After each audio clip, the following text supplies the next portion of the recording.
The innovation. The Illinois Virtual Charter School at Fox River Valley will serve as a model of innovation that can demonstrate the effectiveness of and demand for full-time online learning that districts can then replicate. The expertise. The charter has the ability to work with the nation's leading provider in online learning, K-12, who has 12 years of best practices in online education. The Illinois Virtual Charter School will be 100% dedicated to online students. A cost savings. Charter schools operate at a cost savings to taxpayers. Nationwide, on average, charter schools are funded at $6,585 per pupil compared to $10,771 per pupil at conventional districts. Charter schools are public schools. There's no cost to parents and students. They are governed by an independent board of directors. You met Ms. Jackson. The teachers are Illinois certified teachers and are also highly qualified teachers under NCLB. They all reside in the state. Students take the exact same tests in proctored settings as students in a traditional school. We have annual financial audits, annual academic reports. All of the same things that are required by the Illinois Department of Education of traditional districts are also required of charter schools and online schools. The curriculum is aligned to the Illinois state standards and the Common Core standards. We admit any student who applies. There's no discrimination or selection process. We provide full special education services and comply with IDEA and Section 504. It is a public, not a private school. It is accountable to state and federal requirements, and it creates choice in the public education system. So here are some of the laws that apply to charter schools. Many times one of the misconceptions is that charter schools operate without any oversight or accountability, and actually these are just some of the laws that apply to charter schools, as well as some of the accountability we talked about previously. The FERPA Act, Family Education Rights and Privacy, Individuals with Disability Education Improvement Act of 2004, the Illinois Educational Labor Relations Act, the Illinois Freedom of Information Act, the Illinois Open Meetings Act, Section 504 of the Rehabilitation Act of 1973, and the U.S. DOE Guide on Applying Federal Civil Rights Law to Charter Schools. So our schools include all of these things. When you think about an online school, it's sort of hard to wrap your brain around at first. How exactly do you operate online, and how do you educate students? But we have teachers, and we'll talk about each of these as we go through. We have support. We have a school community. Our students receive books and materials. One of the misconceptions is that students are staring at a computer screen face-to-face every day, and that's actually not the case. We have field trips and outings. We have flexibility in our program for students, and we also have safety, both from whatever safety issues might be plaguing a student in a traditional school, as well as online safety. So one of the very important people in an online school is the learning coach, and typically this is the person who supports the student at home. Typically it's a parent. Sometimes parents get together in co-op. Sometimes it's an aunt or a grandparent or an uncle. Sometimes if the family has a nanny or a babysitter during the day, this is the person who takes on the learning coach responsibilities. So some of their responsibilities are that they log attendance, they help the student with organization and time management as well as planning. They utilize the assessments in the system. They regularly check the student's progress. They communicate with teachers and counselors on a very regular basis. And then we also listed some times that learning coaches should be spending with their student. Again, these are just guidelines because all students are individuals and they all need different amounts of time depending on their learning needs. So if you're a parent of a student in kindergarten through 5th grade, you spend 3 to 5 hours with your student supporting their education. In 6th through 8th grade, 2 to 3 hours. And for the students, they spend 4 to 6 hours a day on their coursework in grades K through 5. About 6 to 7 hours in their middle school years, and then in high school, about 6 to 9 hours. Again, just general guidelines because all students are unique individuals, and some students take more time in some subjects and some less in others. And most importantly, they're the student's head cheerleader. So what kind of support do we offer learning coaches? Maybe you're a parent who's never been a learning coach before, but this option is very interesting to you. So some of the ways that K-12 supports our learning coaches are through the Learning Coach Institute. We have a curriculum support series if families want more support in math or history or art. We have the Home and Life series. If you're a parent of students who have, you have multiple students in the online school, we have things called Schooling a Small Army at Home. And so you actually get to learn from other parents how to be successful in your learning coach role. balancing that also with all the things that you need to do at home. We have Learning Coach Live, so live chat with another learning coach. We have mentor circles, so veteran learning coaches working with brand new learning coaches. We have booster programs in our schools, roundtable discussions, and these topics change on a weekly and monthly basis. And then a quarterly newsletter called the X Potential. So one of the really interesting things is that in virtual school, families don't come and traditionally stay as long as students stay in a traditional brick and mortar school. So we ask our families when they come in, how long do they plan on staying in the school? And so you can see there in blue, 29.9% of the families told us they were going to stay 1 year or less. 23% said they would stay for 2 years, 12.6% for 3 years, and 34.4% more than 3 years. And then folks who said, I don't know, were not included in this, but it was about 30%. So it's a different mindset when families come in because students come to virtual schools or online schools for different reasons. So the ILVCS staff, the Illinois Virtual Charter School staff, will be an impressive team of professional educators. 100% will hold valid Illinois teaching credentials. 100% will meet the definition of highly qualified according to No Child Left Behind.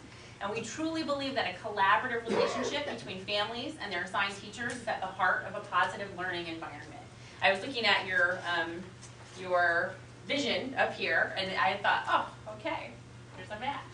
So let's get into some more specifics about teacher licensure. Again, appropriate Illinois certification for all teachers in their grade and content level areas. Teachers will live and work in Illinois with a preference for teachers based in the Fox River Valley area. And teachers receive 50 hours of initial professional development as well as ongoing training throughout the year. So when teachers graduate from teacher college, as I did back in the horse and buggy days, we went into our first classroom and we pretty much knew what we needed to do. We had a mentor teacher, but going to work in an online school is a little bit different. You still need all of the pedagogical techniques that you have coming out of college, but you have to do things a little bit differently and you do it within different systems. And so we provide what's called virtual national teacher training to our teachers. And then we also have multiple systems where teachers are trained throughout the year. It's called National Professional Development. So not only would the Illinois Virtual Charter School provide professional development, but also K-12 provides that to teachers. So what are the expectations for our teachers? Again, that they're certified and highly qualified in their subject area, and they are specialists in that area. That they have a proven track record with data analysis. We do not teach large groups of students. What we're really focused on is data analysis and filling in gaps for students where they're missing things and also enriching them where they need those enrichments. So we look at student data a lot, and that's what drives the instruction from the teachers in small groups and in one-on-one sessions. So they provide differentiation and intervention. They manage the pace of the course, especially in high school. They conduct office hours in Blackboard Collaborate. It's called Live Help for students, and then also high school students have live threaded discussions. They support the learning coaches and the students. So if a student needs help with something that they're working on, they can help the student. But also a learning coach can contact the teacher and say, I would really like to learn another way to teach my student this. And so they talk with the teacher about that, and the teacher provides support to them as well. They grade student work and provide feedback through work samples and teacher-graded assignments.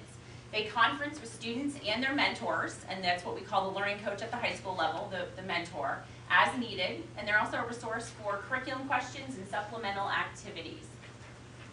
So this actually talks a little bit about some of the training and professional development that we provide to teachers. They get training in the K-12 curriculum, in online pedagogy, in instructional and intervention strategies, the use of technology in our online systems, building a school community virtually, tracking student progress, data-driven decision-making, implementing school and student improvements, special education, and also test preparation for standardized testing. So who can benefit from online schooling? And there you see quite a list of these students. Students who are struggling in their current educational setting or with a specific content area. Students who are gifted and talented. Students in our program can move at their own pace, so they can actually, if they are a student who's gifted and talented, move more quickly through the curriculum and also dive deeper into the curriculum. Advanced learners, so students who may not be truly gifted, but they are high achievers in areas. Students with special needs. We have lots of students who have special needs, and we, again, do not select or unselect any students. All students are welcome in our program. Students who are homebound for any medical reasons. We have students who need alternative education programs, students who are on a long-term suspension, students who have traditionally been a discipline or behavioral problem in a traditional setting, families who are highly mobile, families in the military, things like that. Parents and students who are seeking one-on-one instruction. With our model, the student gets the one-on-one with the learning coach as well as the support of the teacher. A special needs student, depending on the services in their IEP, get not only that one-on-one learning coach, their general education teacher, but also their special education teacher as well as any related services. And then also students who are grappling with social or discipline issues in their current setting. So what are some of the expectations for our students? That they log into the online school or the learning management system daily. They check K-mail, which is our internal email documentation system, and daily announcements. They attend their Class Connect sessions. If you've ever been to a webinar or a WebEx, that's a lot of how we work with students is in that environment. It's a kid-friendly tool called Blackboard Collaborate. They work in every class, every day. They provide work samples to their teachers. They communicate regularly with their teachers. They master 100% of the Study Island lessons. They complete Scantron, which is a performance series growth measure that we utilize to measure student growth. The ISATs, the ACT, the PSAE testing, and anything else that is required here in Illinois. And then again, students spend about 6 hours a day working in their grade level at K to 5, 6 to 7 hours in middle school, and anywhere from 6 to 9 in high school. Again, just general guidelines depending on your student. One of the things that I want to point out is the K-12 academic report for 2013. This is available on our site at www.k12.com. It's a very comprehensive report that lists all of our schools across the country, including our private schools, and gives data and information on those schools. I'm going to share a little bit of data with you today, but it's a very comprehensive report, and so if it's something that you're interested in doing for your late night reading, I would certainly encourage you to pull that up online and take a look at it. So this is one of our schools, and this is their Scantron growth measure. And Scantron, as I told you, is a growth measure that we use. Students who come to online schools typically come in very far behind, at least a year to 3 years behind in maybe one area, maybe more, because they were struggling and were not being successful in their previous setting, whatever that was. And so for us to take a look at them on a state test in the very first year and to say that they're proficient is not a very good measure of that student. What we do expect to see, though, is growth from our students. So when they test in the fall to the spring, that we have good growth measures. And Scantron is the way that we do this. Students test in the fall and they test again in the spring. And so what you'll see here actually is the mean school gain in the blue bar. And so that's the average school gain for each of the grade levels, 3, 4, 5, 6, 7, and 8 in reading. This was for last year. And then the black line going across is actually the national norm group. So all the students across the nation who take Scantron. And you can see that we outperform those students in the national norm group in reading. And I'll let you take a look at math. Clearly something was happening with our 6th graders in this school.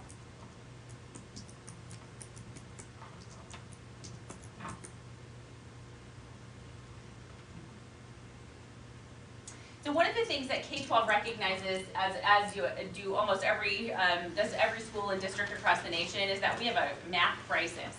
And so we wanted to figure out, what do we do to help kids with math? Because it is at a critical state at this point. So one of the things that we came together and developed was called the National Math Lab, and we actually piloted this in its first year. And as you take a look across the bottom of this graph, this is actually starts at grade 10 and goes 9, 8, 7, 6, 5. And we had in the blue bar the control group, so students that we did not allow to come into National Math Lab in the first year pilot, and then in red, or the maroon color, the students who received National Math Lab. And National Math Lab is 1 hour every day, and it's very data-driven instruction to fill holes exactly where those students are. Students who are only 3 years behind or more are the students who get into this, so they're at a severe loss in mathematics. And this is actually, the orange bar is actually their Scantron, the norm group across the nation, the gain. And so you can actually see how far our students outperformed that norm group who went to the National Math Lab. So this is actually very promising to us, especially in grades 9 and 10, because typically we don't see much growth out of high school students at that level. But this is something that is working incredibly well. So it's something we're very proud of, and this year is its 2nd year and is no longer in pilot status. So any student who needs to get into National Math Lab does. So accountability for the Illinois Virtual Charter School at Fox River Valley. Again, we follow all state testing requirements in proctored settings. We have the frequent use of additional testing, DIBELS, so the Dynamic Indicators of Basic Early Literacy Skills for students in grades K through 3. Again, Scantron, and then we have lesson and unit assessments as well as end-of-course assessments in the online school. Even our second graders take end-of-course assessments, so they're responsible to make sure that they have maintained and retained all of that information. We have the National Instructional Model, and this is actually something that was developed at K-12, and it's how to do what we do, a research-based method of instruction in the online school. We have all of the state reports to the Board of Directors, the authorizing entity, so whoever is the authorizer of this school obviously will have input and accountability features that the school will comply with. No Child Left Behind, so NCLB and AYP goals, as well as individualized learning plans. Individualized learning plans are not individualized education plans as we have for students with special needs, but every single student who comes into our school gets an individualized learning plan, and this lays out goals on a monthly basis for each student and tracks the data longitudinally for them. And so the teacher meets with the parent and they develop the goals together that they want to see happen in the next month. So the K-12 educational program is specifically designed for K-12 online delivery. It's based on decades of education research and cognitive science. It has more than 185 online courses, more than 21,000 individual lessons. It incorporates very innovative and engaging technologies for students. There are more than 100,000 multimedia components, virtual field trips, game simulations, avatars, concept maps, threaded online discussion groups, interactive science labs, video lectures, online debates, and discovery streaming video. We also have integrated textbooks and hands-on materials. Remember that I told you one of the misconceptions when folks think about students in a virtual school is that students sit face-to-face with a computer screen all day, and that's actually not the case. The students use that, and I'll show you the weekly plan that they use, and they jump into their lesson and might have a skills update, and then they get out their books and their hands-on materials, whether that be an art class for clay or an art studio, or they get out their base 10 blocks or whatever it is that they might be using for math, their literature books, all of those things. So hands-on is a very big part of what we do in online school as well.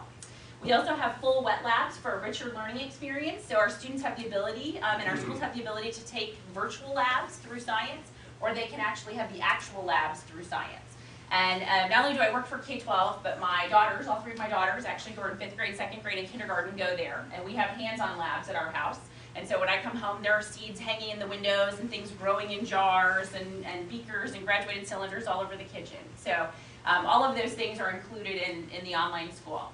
And assessments, we have lesson unit and end-of-course assessments, and then both teacher and computer graded.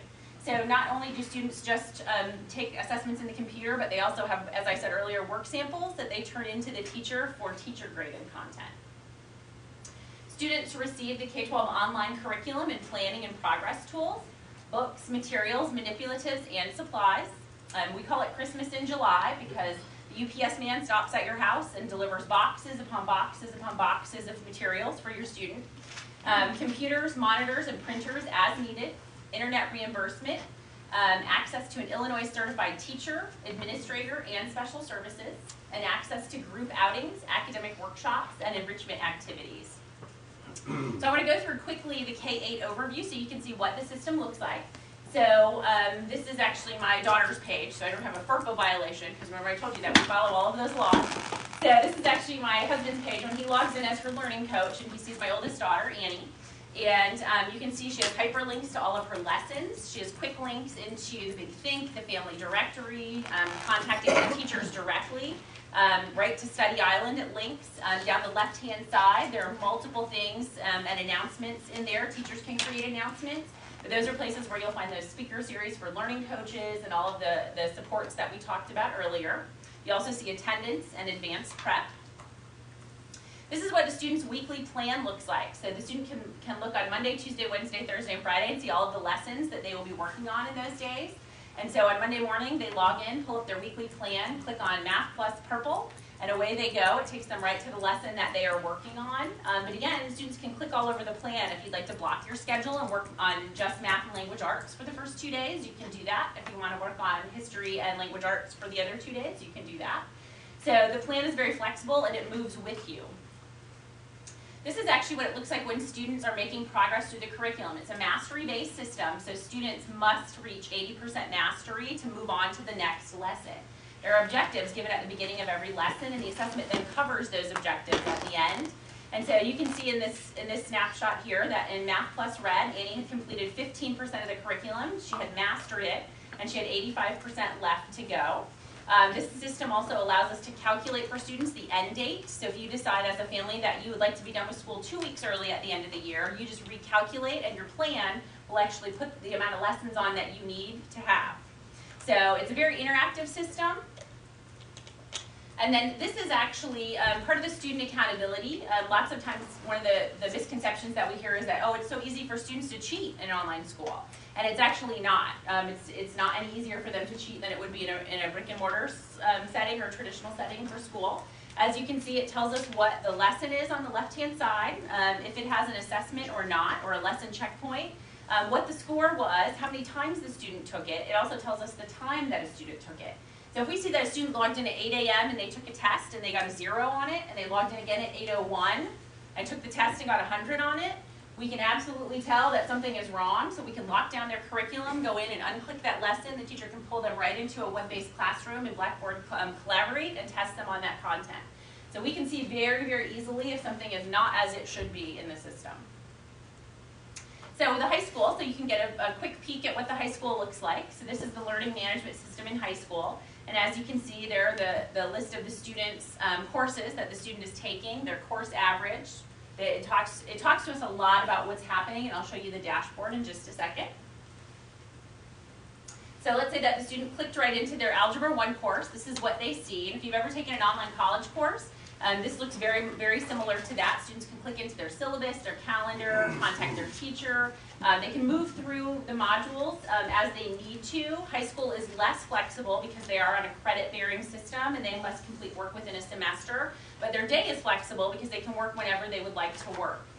Tests and quizzes are locked down, so they can move throughout the modules, but they cannot take tests or quizzes without their teacher's knowledge. So this is one of the ways that we help keep our students organized. They have to-do lists, things they've already submitted, things that have been graded, and things that are incomplete. This is what the grade book looks like for students. What you see over on the right-hand side also is the user activity. So sometimes parents call and go, you know, Johnny studied for that test, and I don't know why he didn't pass it. And we pop open the user activity and we say, because he spent 2 minutes in that lesson. So that could be the problem. We can also see in that user activity if they logged into that course and went somewhere else online for a while. So the system gives us a lot of visibility into what our students are doing to make sure that they're staying on task and engaged. This is the student dashboard, so you can see all the student work, the discussions that they have pending or that they've worked in, their Dropbox, which is where they put in their assignments, and then also their current grades in those classes. So additional programs. We have, as I said earlier, programs for students with special education needs. And that runs the gamut for every disability. English language learners, so any students, again, are welcome to our program. Gifted and talented, Title I, National Honor Society. We have science fairs, quiz bowls, spelling bees, geography bees, field trips, student clubs, and graduation ceremonies, as well as prom. These are just some pictures from one of our school of their field trips. Each of the teachers at this school is actually required to do a field trip per month. And the great thing is that they're located all over the state, so there are opportunities to travel to go to field trips for students, and almost no field trips are grade level specific. Sometimes we do a special field trip maybe to Stratford in Canada for high school students. But even if you're a second grade teacher, your field trip is open to the entire school, so entire families come on field trips. And then these are just some of the K-12 national clubs that are available nationally, and these go right into the student's plan. So if the student says, I would like to sign up for the sports club, they actually click that they would like to attend that, and it falls right into their daily plan. So anytime their teacher is holding a Class Connect session, it goes right into their plan. They just click and go right into that class. And then each of our schools also has local clubs. These are some of the summer camps that we had for our elementary students last year. And I know water safety sort of jumped out at me at first. I said, wow, how do you do that online? But it was actually a great summer camp. These things, again, are all optional for students who want to take part in these. And then some of the national events. Every year we do the Winter Wonderland of Gingerbread. And so all of our schools, the students create gingerbread houses. Again, an optional activity, but they create gingerbread houses and write essays. And then the schools pair with K-12 and do a skating event or crafts or something that's winter related for that. So you can see some pictures from Winter Wonderland of Gingerbread. And then K-12 Operation Lemonade works with Alex's Lemonade Stand Foundation to create lemonade stands at all of our schools, and all of the money goes to pediatric cancer research. So it's a national effort that we have with that. And then we also have national spelling bees. So all of our schools have spelling bees, and then the teachers actually go to the students and proctor those, and they go to the region, and then they go nationally to win those spelling bees. So ILVCS at Fox River Valley intends to contract with K-12 to provide curriculum and services for the Illinois Virtual Charter School at Fox River Valley. K-12, again, provides curriculum and administrative services to over 2,000 school districts and charter schools, including 2 charter schools in Illinois. The Chicago Virtual Charter School was the city's first public online charter school, and it was named one of Chicago's best high schools in Chicago Magazine in September 2012. Illinois Virtual Charter School at Fox River Valley has corporate accreditation from Advanced Ed. K-12 has corporate accreditation from Advanced Ed. The organization, which is made up of the North Central Association Commission and on accreditation and school improvement. And then all of our schools obviously are accredited regionally based on where they are. So let's talk about the financial impact, because I know certainly that is on your minds. Enrollment trends for online schools in other states indicate that approximately 0.25% to 0.5% of a district's enrollment are interested in enrolling in a full-time online school. I believe here in DeKalb we had 110 folks who raised their hand and said that they were interested in this. But you can see the district enrollment and about the number of potential students that would attend the Illinois Virtual Charter School at Fox River Valley. So the Illinois statute currently allows for the level of funding to be negotiated with the authorizer at a range of 75 to 125% of the district's per capita student tuition. And again, that will be negotiated in the contract. Illinois Virtual Charter School at Fox River Valley has a projected funding level of $8,000 per student. Year 1 projections are that 0.25% of students will be candidates for enrollment in the program. This equates to 1 in 500 currently enrolled in the public schools in the Fox River Valley. $8,000 is approximately 84% of the average per capita student tuition in the 18 districts identified in the charter application. And that amount, again, is subject to negotiation based on the contract. Certainly we don't have students yet, and so we don't know what enrollment will be, and nor do we know about the negotiations. So that was a lot of information very quickly, but I definitely want to turn it over to the board for questions. I've got, I apologize. Could we go back and look at 2 slides? Absolutely. The 2 slides that showed elementary math and reading performance on scan time achievement. Sure, absolutely. I mean, I apologize if I just No, please don't. Okay. Sure. So I assume this data are from K-12 because Illinois Virtual Charter School is not yet. Correct. This is actually one of the schools in K-12. One of the schools? Just one of the schools. Okay. Yes. Out of the more than 2,000 schools that are in K-12. Right. Okay. The sample sizes you've got there, they're awful small. They are. I mean, statistically, it wouldn't even consider to be, robust samples at all. Sure. So one of the things, and this is actually from our school in Michigan, actually where I was the head of school. I'm currently the acting head of school there, but that's why I pointed out the K-12 academic report, because I want you to have the full information, and this has information on Scantron and graphs that look just like this, based on every single school within K-12. Okay, so this is one individual school. Correct. Out of the 2,000 schools. Exactly. Okay. Yes. So then, do you have a national average of that? I think it's in the K-12 academic report, but I don't know that off the top of my head. So it's in the academic report that she was saying that's online. I realize that.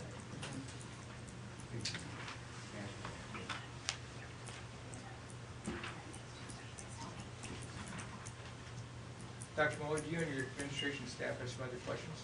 Well, I didn't know if they wanted to address questions specific to this presentation or the actual proposal that we received? Because we do have questions with regards to the proposal, but I assume the question regarding the presentation would be finished first. So, Okay. but we're ready to move forward at any time. Look to the board first. Do you have any specific questions? I guess I could start off. Mike, you go ahead. Well, I have a number of them, so Sure. however you want to proceed. With regard to your technical support, do you then shift the students to computers? Or if a computer fails, what is your technical support like? And/or how long would the student have to wait for a replacement computer?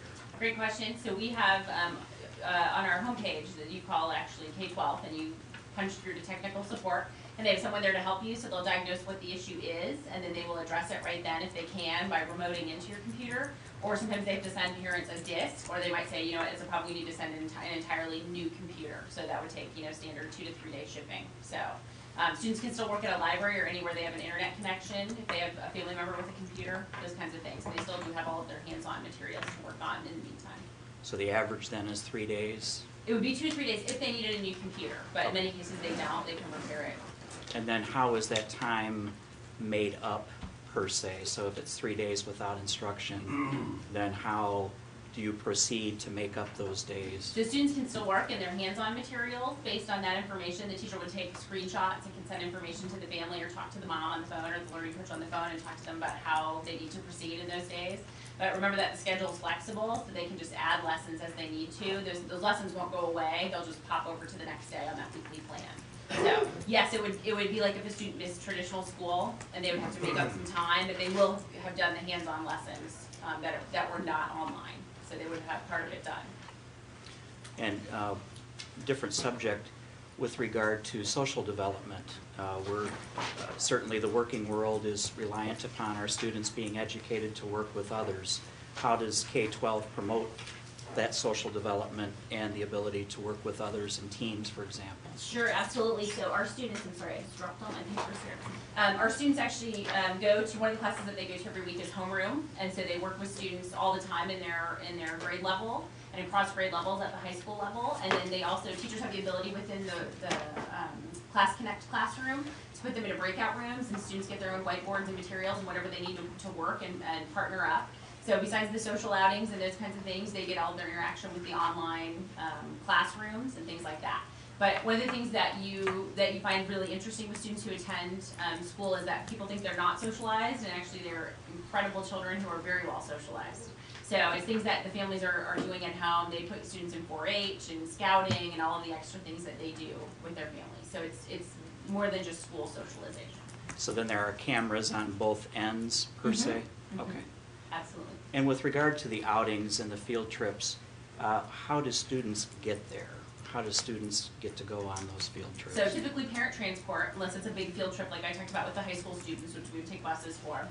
If families don't have the money to attend, we make sure that they can attend, whether it's giving them a gas card when they arrive, or carpooling, or having them set up something with another family. But we don't keep any students away from field trips because they can't afford to attend. Thank you. You're welcome. Tracy? I have several as well, but I think what I'd like to do, because I know you have lots to cover, is help me understand the money flow. So your company is a not-for-profit, correct? Yes, it is. But you have partnered with K-12, who is for-profit? We are. Yes. Okay, so, and is K-12 publicly traded or privately We are. held? We're publicly traded. Okay. And I see a guesstimate there roughly of $8,000 per student. And I'm struggling with that because, yes, you're right, we're at a higher level to do that, you know, to educate a student on an annual basis. But we feed over half our children breakfast. We feed all of our children lunch, those that want it. We transport them. We supply them extracurriculars. We supply them orchestras and bands. And plus we do the 4-H and other things you talked about after we're done with that. So I'm wondering why $8,000? I mean, looks to me like that's pretty pricey when you have gotten somebody's educational coach to donate their time, because you're not reimbursing them, correct? Remember, The they have a educational teacher. coach? They do have a teacher, right, and all the Okay, online but, curriculum and tools. all right, but the educational coach, who is to spend roughly 6 to 9 hours a day at certain levels, is not reimbursed, is that correct? Correct. Okay. And we also spend a lot of our time trying to professionally develop teachers, trying to make sure we have the best teachers in front of the students. How do you do that with an education or an instructional coach that? A great question. So one of the things that we require of students who come in academically at risk is that not only those students attend all live sessions, but also their learning coaches attend sessions. So let me give you an example of one of the things that we do. So our authorizer, and one of our authorizers in Michigan, they have literacy coaches that work with teachers in all of their charter schools, and so we actually had them develop online programs specifically for learning coaches. So not only as part of the K-12 learning support, right, the support for learning coaches dealing with curriculum and how to do those things better, but also we will hire out people who will develop the learning coaches with professional development. So parents can log on to a session. So we just actually did a series on literacy workshop development. And so they actually went through all of the evidence-based literacy instruction as a learning coach. Well, I'm going to be very, I'm sorry. Can I follow up? I know I'm Yeah, in the middle please. here. You're talking about the education for the learning coaches. Mm-hmm. How many professional development hours do they get? It just depends on the family, and if they want to attend. Certainly we don't, as a school, offer those as many hours as we do for teachers. Again, teachers have other portals like K12training.com and Skillport and other things like that. So learning coaches is just what the learning coach support is at K12, the speaker series, the roundtables, the curriculum and home life series, and then whatever the school offers, but those are all optional to parents except for if the student is academically at risk. So we could have a learning coach that has a few hours of professional development trying to basically be a teacher, which is normally a 4-year curriculum. But remember, the student has a teacher, so this is their learning coach. And what's So the this is teacher-to-student ratio? It depends on the grade level, but generally 60-1. But you have to remember, which sounds high, right? It makes you go, but remember that they're not sitting at a desk in front of you with all 60 students. Remember that we work on data analysis and data-driven instruction with small groups and individuals. Because they're being taught by the learning coach, The learning coach is their primary teacher. which is the one that doesn't have the education. That's their parent. Okay. Typically a parent, not always. All right. Thank you, Tracy. No problem. Well, I mean, I'm going to be very candid with you. I mean, I'm very suspect. It's easy to put together a PowerPoint that shows all the wonderful things, especially when you cherry pick a school in Michigan that has all these results. If you were doing that across the board, I'm not sure why we're all here. I mean, it seems to me you've found the answer to all of our education issues. If you could do that across the nation, then everything we work toward and work for has been solved. Okay. But you cherry-picked one particular school. I can go through this district and find the right class at the right school, and I can make that one look silly. So the problem with these types of PowerPoints is there's very little credibility most of the time. Doug knew which question to ask better than I would. But the whole time I was looking at it, I was going, this doesn't even sound right. $8,000 to send a kid a computer and have a 60-1 teacher-to-student ratio? I mean, what you've done is you've asked parents, mostly, to educate their children, and you're going to give them a tool from which to do that. I wonder, if you have a student that's a fabulous trumpet player, are we to, who chooses your program, are we to welcome them then into our music program? Are we to welcome athletes into our athletic programs? If you take $8,000 for this, we won't have the funding to provide those programs for those students. So what would be our responsibility to those students that enter this program? And if they fail miserably in your program, are we obligated then to take them back and try and correct it? Because I'm sure you have some instances like that, regardless of whose fault it is. And I also read today that you're being asked to shut down your special ed program in Georgia. Did I interpret that correctly? This is K-12. This isn't aimed at your organization. You want me to address the special education Please. in Georgia? Absolutely.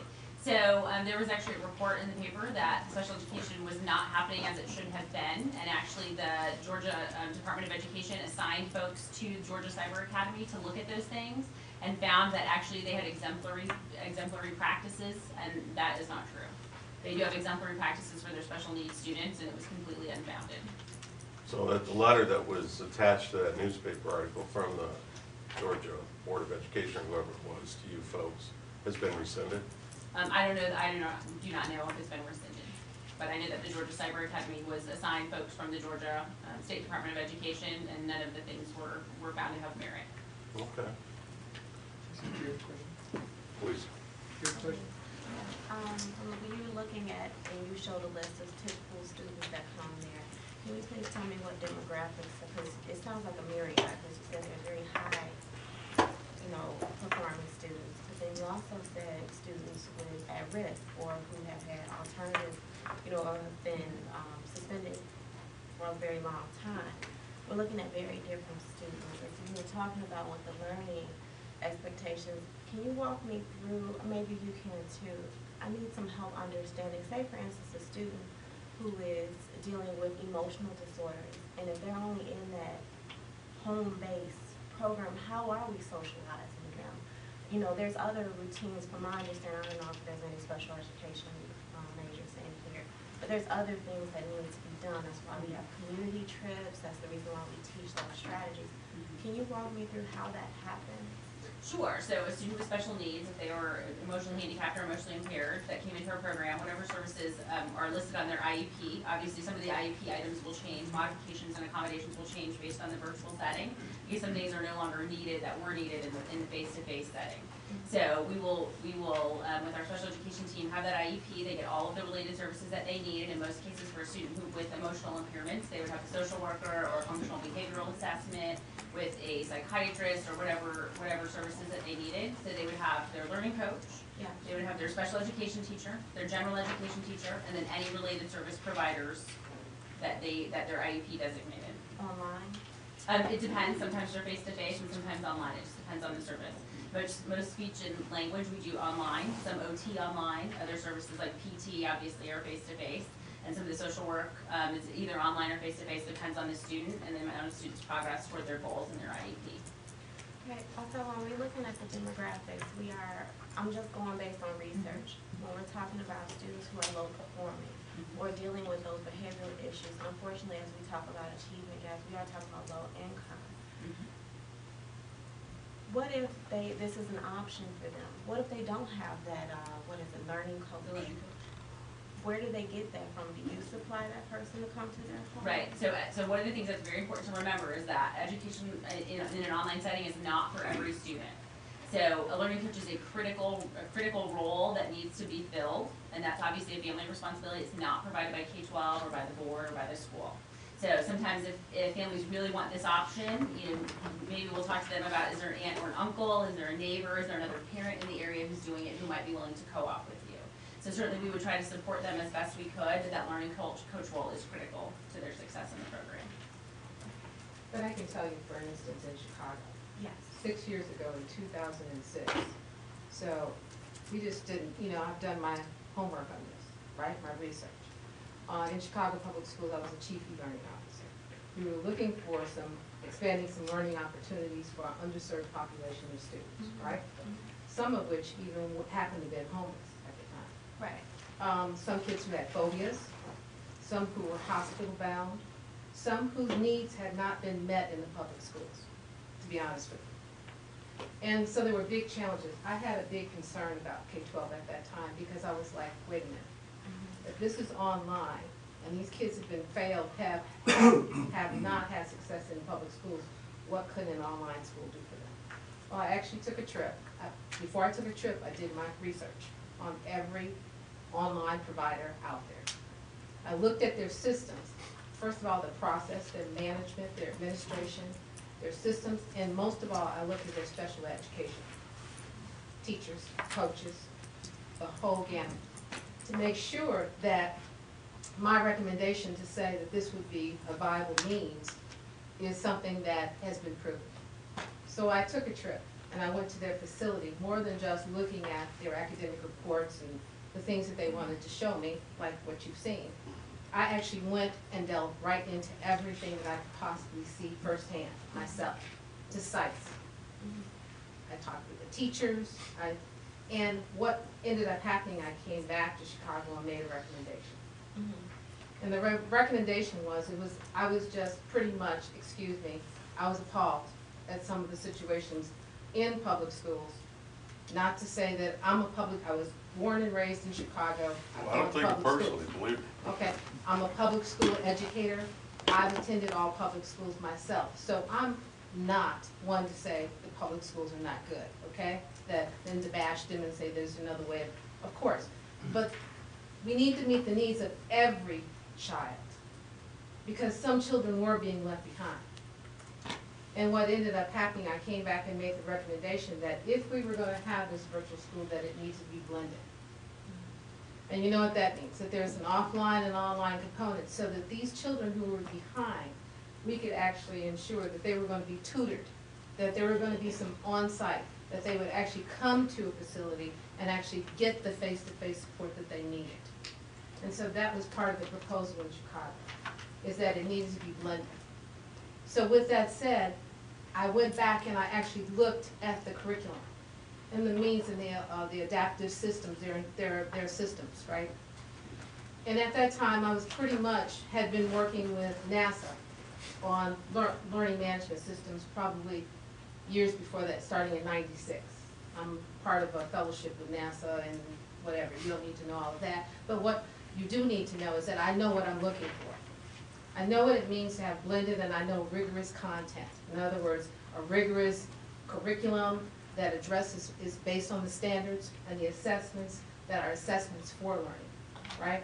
So assessment for learning is really important. Not assessing them after the fact and saying, okay, this is where they're at, but the kind of assessment that's going to actually improve the teaching and learning to go on. And that's what I was looking for, and a system that was adaptive. So to identify where the gaps were, gives them diagnostics, pre-test, post-test, prescribes activities, and then if that activity, the student wasn't successful, the same type of activity in a different format. Then they might have virtual manipulatives, they might have hands-on manipulatives, whatever it took to make sure that that kid understood that concept. Because some teachers thought that they were teaching number sense, right? But obviously weren't. So how are you going to find that out unless that can be assessed and addressed? And so that's the kind of system I was looking for. And then a manager, someone who could do administration and management who had a track record of success, because that's really important also. So I recommended K-12. That was in 2006. It was a K-12 schools at that time. First one of its kind in Chicago, right? They are now one of the top 15 schools in Chicago. But that takes governance. Just like you're a board and you govern the schools in your districts, that is all about governance and how you govern and have a provider that actually administers, manages, and provides the curriculum. So I want to give you this misnomer about, well, this is this for-profit company. Yeah, well, within school districts, we purchase a lot of for-profit company materials and services. So this company is no different, right? But let me come back to you. The thing is that you think that it's like a canned curriculum. Well, if you look at the curriculum, there's like so many providers that their systems are integrated into the K-12 management system. So not only do we have the assessments, we have multiple best-of-breed solutions that are integrated into the system that addresses Common Core and the new assessments coming down the line. So that system is already in place. That's very difficult to purchase and pull together for school districts, because I was with Chicago and I work with other school districts right now. I was retired with 35 years. I was the chief e-learning officer. And I currently work in consulting work with school districts, and I know how difficult it is to do that, especially on the budgets that we have, right? So bottom line is, I looked at all of those particular needs, but I specifically looked at the type of teaching and learning that it was going to take to actually help every individual new student achieve. And having an individualized learning plan was one of them, one of the pieces. And the other part was, what I found out is that on the high school end of things, that we had some virtual learning courses that were supplementary, but guess what? They weren't accredited. So what does that mean? The students are wasting their time for the most part. And I looked at other providers all over the nation to identify who had the accreditation for the high school courses. They were one of few. Amazed, I was really surprised because you just think it's College Board approved and they've got the accreditation. You just assume that since they're offering these courses, they have to be. No. So we looked at the full gamut, the depth and the breadth. And so my recommendation, and the school is operating well, but it does take governance, management, and it does take the right mix. All schools are not created equal, right? So it needs to be customized to the needs of those particular students. Most of the students who come into the school are low, right? Low achieving students. And that is something that K-12 specializes in at this point. So they get them 2 and 3 and more years behind. It takes them at least after the first year to try to pull them up. It's not going to happen instantaneously, right? If they're behind 3 years, the system is not going to be able to just adapt and get them up to par immediately, along with the learning coach, who is the parent, and the online teacher, and the special education teacher, and the paraprofessional, and whoever's working with them. That takes time. Does that answer your question? It does. I mean, I like you said, the authorizers and the governors can talk about a blended program, giving us some power and some governance to talk about. It doesn't have to be set up this way. We can curtail it to our demographic and what needs for our students. Exactly.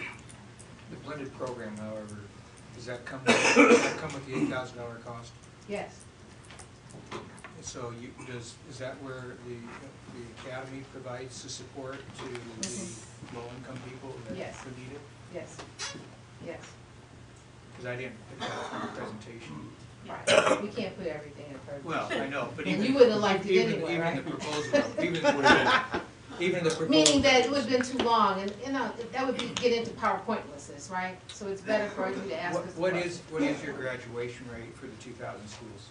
So I actually don't know that. We actually don't have a measurement on that. What we look at, our high schools are very new. So what we want to look at is our students who come in with us in 9th grade and travel with us through 12th grade, based on that our students, as you saw from when the parents come in, they say they're only going to stay 1, 2, or 3 years, and especially our students at risk in high school. Typically, it's about 1 year is what Do you measure your retention rate? We do, yes. Yep. What is that? So over 85% in our schools of our families say they will be coming back next year to the school. And all of those are a little bit different. You'll be able to see those in the April academic report. Board members, other questions? Doug? Okay. I've got some general curriculum questions with respect to what's in the proposal. And then Jessica Stewart, our Director of Special Education, has some questions. And also we have some questions from our ENL coordinator, who could not be here, but we have the questions. Sure, okay. Looking at that, and obviously, again, Illinois Virtual Charter School, just off the ground, so there's no historical data, but like any institution, we live and die by our standardized test score data. And even though there's no history for Illinois Virtual Charter School, going back to 2001, there's dozens and dozens of states in which K-12 has schools. And on page 10, there's a listing of dozens of those schools. But I didn't see any standardized test score data for those schools. I mean, in terms of what percentage of students are meeting and exceeding on the ISAT, what percentage are meeting and exceeding on the TSAE, because at the end of the day, that's how schools are judged. Taking all the qualitative factors aside. So I guess my question is, I assume that the K-12 schools have to file, because they are public schools, they still have to file report cards with the State Board of Education, is that correct? Correct. Excuse me. And so are these data available? Can you provide us with this information? We can. So our school in Illinois currently is the Chicago Virtual Charter School, so we could actually provide you with that information. Okay. I would need to get that for you. But yes, absolutely, we can provide that for you. And just to clarify on the state assessments, those are proctored the same way they are in Brigham Young. And that's for, obviously, there's protocols that you have to follow when administering the ISAT. Excuse me, right. Kind of have some loosey-goosey way of doing that. No, it follows the same procedures, protocols as required in brick and mortar. Okay, my second, excuse me.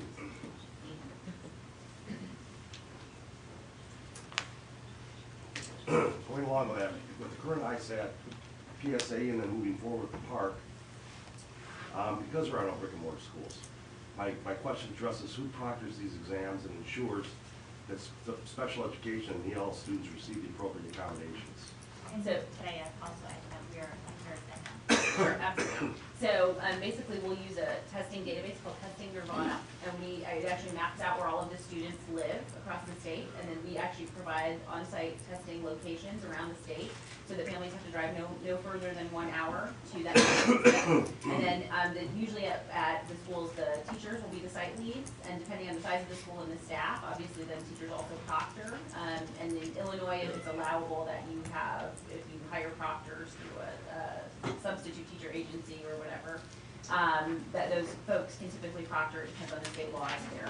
So those are all over the state, those locations, and so the state then, the school will work with the state on testing protocols, because obviously we have different security measures that we have to put into place to get test booklets from one place to another to make sure everything is secure. So yes, those are teachers who are site leaders, and those are face-to-face with all of the state protocols. I think you might have touched on this. On page 14, it stated that one certified teacher will be assigned to each K-5 student.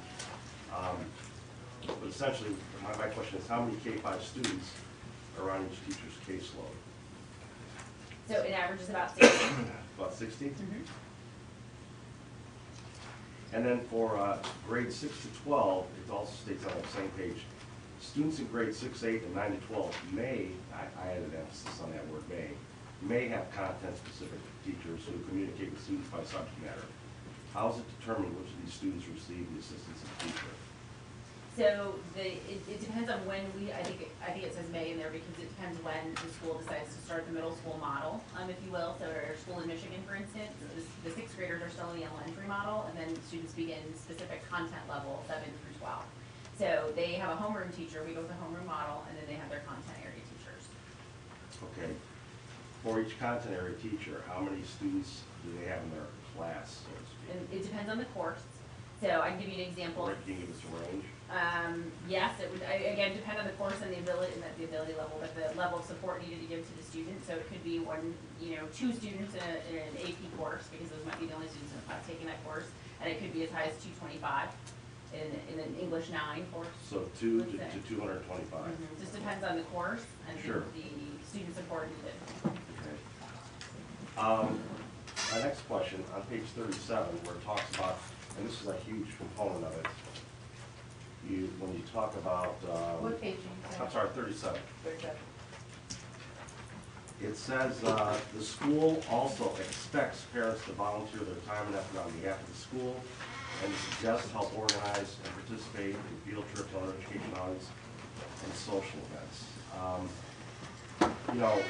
Obviously, we find sometimes with our at-risk students, and obviously some of our low SES students who are working poor, that might not be possible. But yet, you say you admit any student who applies. Can you tell us a little bit more about this and how this would work? Because again, you say you admit any student who applies, but then the onus is still on the family to have the teaching coach. Correct. Because remember, it's an educational option. It's something that they want for their students, so they need to make a commitment as the parent to either be the learning coach or to provide that to the student. Okay. So, but students, even if parents work, obviously with the flexibility of the curriculum, it's still a possibility for them. And also we would have them do things like the parent advisory committee, things like that. And parents love to actually plan field trips and outings and have other families, so those kinds of opportunities for them.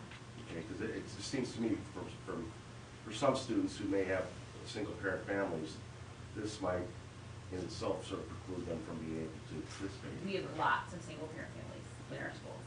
Okay. Also, can you tell us a little bit more about,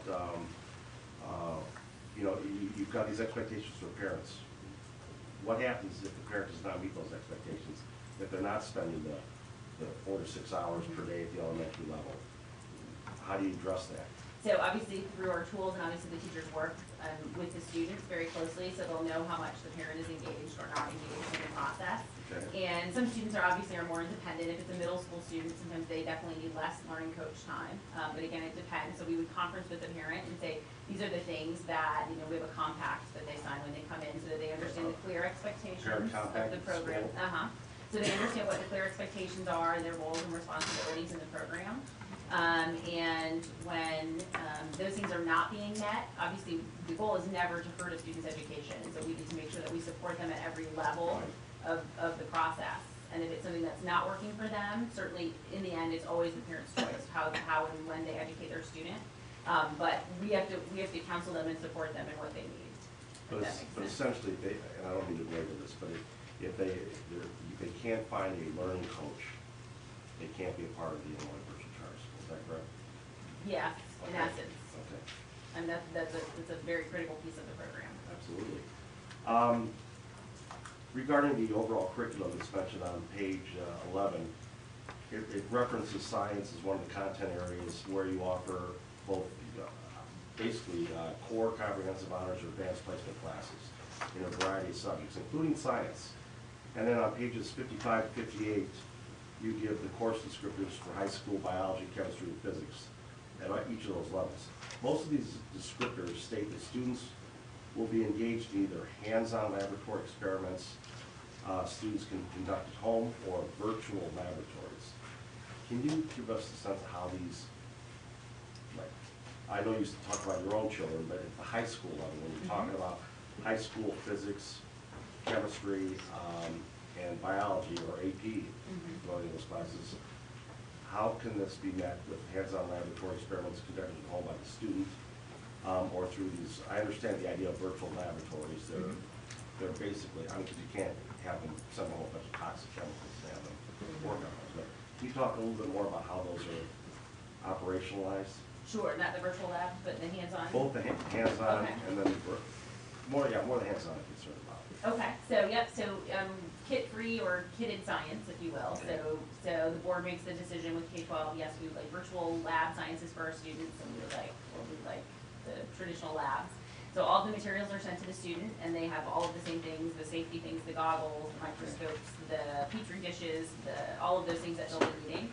One of the things that you'll find, especially in high school courses, is that teachers will actually be online and work with students through the labs, especially those labs that they know are difficult or have difficult components, and go through those with the students.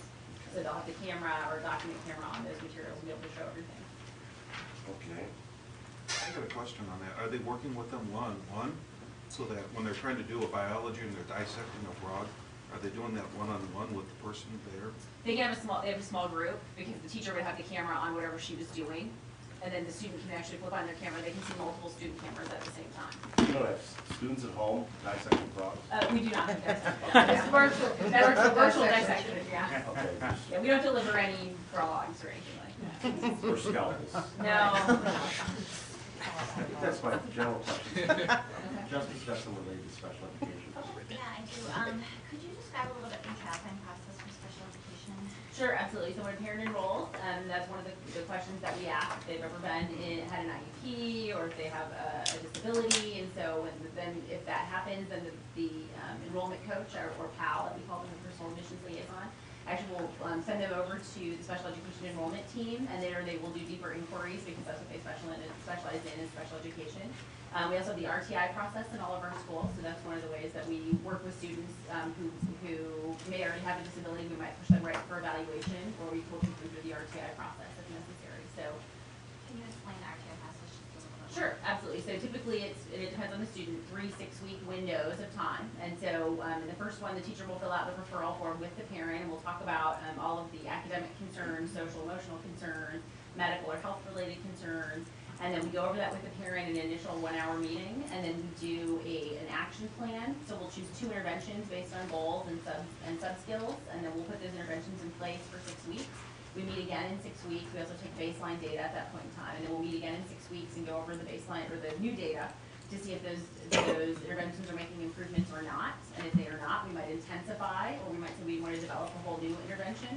And so we'll take another 6-week window, and if we get to the end of our 6-week windows, and nothing has prompted us previously, so we need to move right for evaluation, and nothing has helped, then we will move as a team, as an RTI team, including the learning coach and parent, to special education evaluation. But many times what we find is those more intensive interventions actually work really well for the students in the RTI process.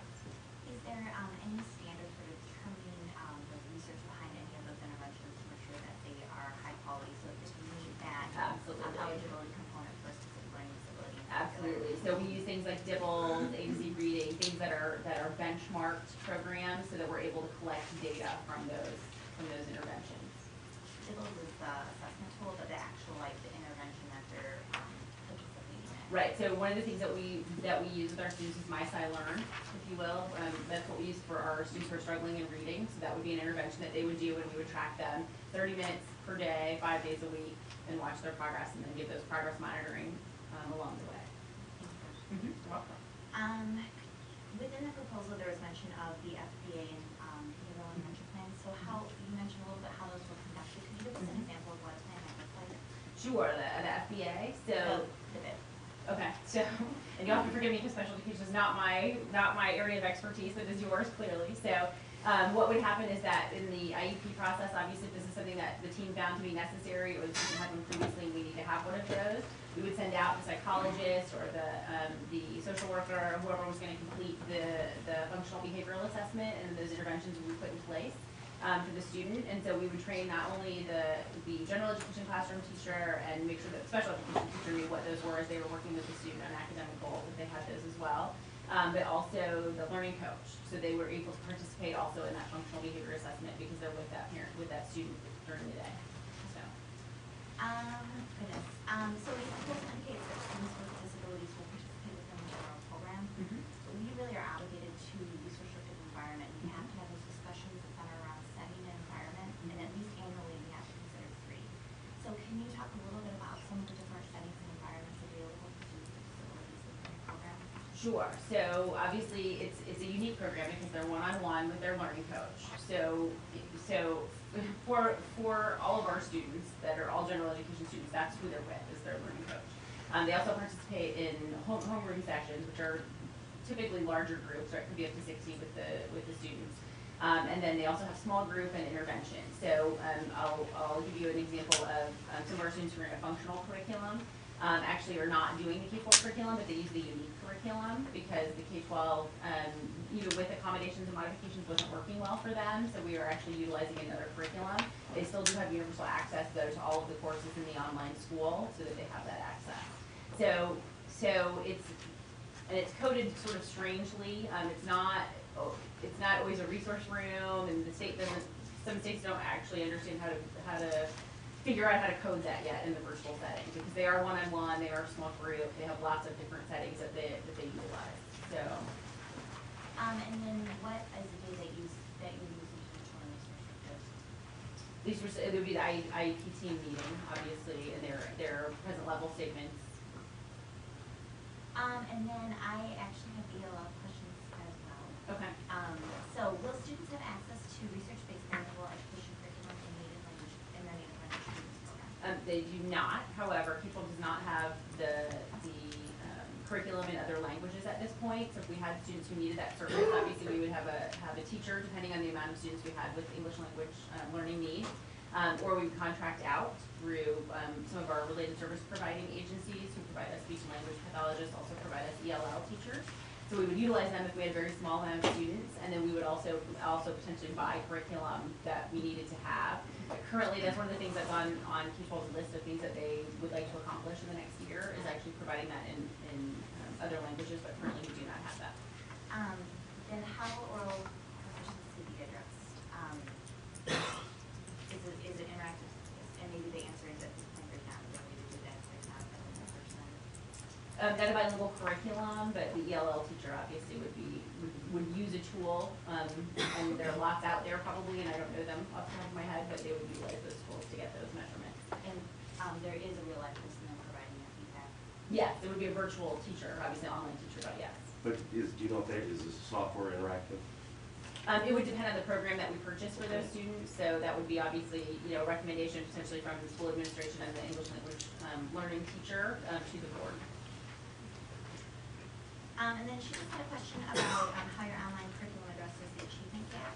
And she was curious if you could describe a little bit more about your ELL curriculum. Okay, so no, again, not a specific ELL curriculum, that would be something that would be purchased, but we can definitely talk about the gaps in those kinds of things, because obviously with ELL students, really we want to make sure obviously that their oral fluency is good, that they have pre-taught vocabulary, all of those things that are important for them to learn in their content area. So the ELL teacher would be responsible for those things, but one of the things that's really great about the program is that students who are behind can actually spend more time in the course. There's not sort of a bell schedule that interrupts or stops the learning at any time.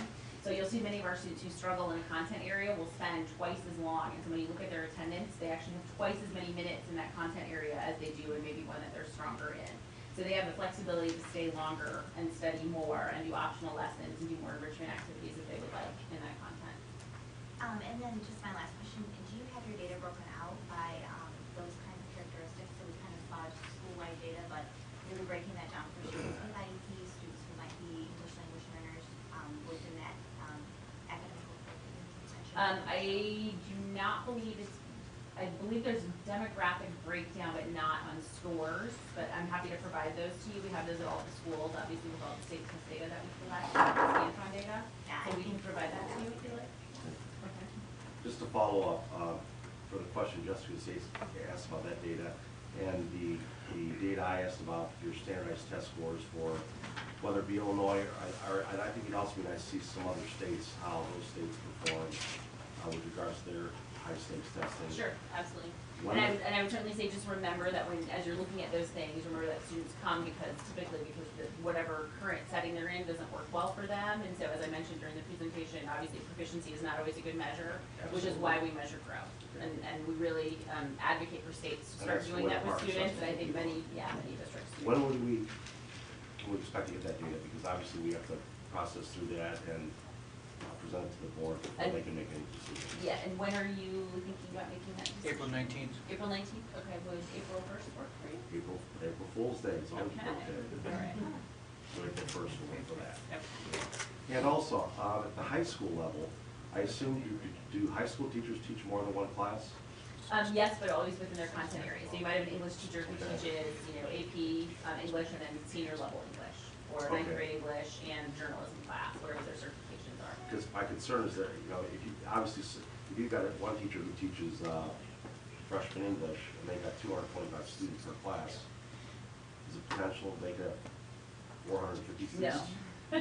Well, No. okay. So how do you balance that out? So one of the things that we do, and especially in our larger schools, we obviously can hire many more teachers for larger student ratios, but with our schools that are small, we want to be able to offer as many courses as possible to students. So we also use what's called the K-12 Instructional Services Team. So let's say, for instance, if we have students who wanted to take Chinese and we only had 2 of them, we certainly couldn't afford to hire for the school a Chinese teacher. So we would actually contract with the Instructional Services Team, and they have teachers from all over the country, all over the world, who service students who are contracted by different K-12 schools. So they might have 2 students from here in Illinois, 3 from Pennsylvania. But the courses you said run with the larger numbers of 225 in the range. Mhm. That's pretty much your basic algebra, freshman English, the required freshman, sophomore level curriculum. Yes, potentially, but we also look at student need when we're doing those placements, and so we have Title I teachers who handle obviously more math intervention, National Math Lab, at-risk teachers. So So if you have a small, limited amount of students, it wouldn't preclude you from being able to engage in a Latin course. Let's say if you had 5 students and they want to take Latin. Sure. Well, you don't have to pay for a teacher's salary for the year for 5 students. Obviously, they would gather the students who are all over the country, Absolutely. as well as internationally, would be taking Latin, and then they would be in that course. So that is, I think, a really added value. Thank you.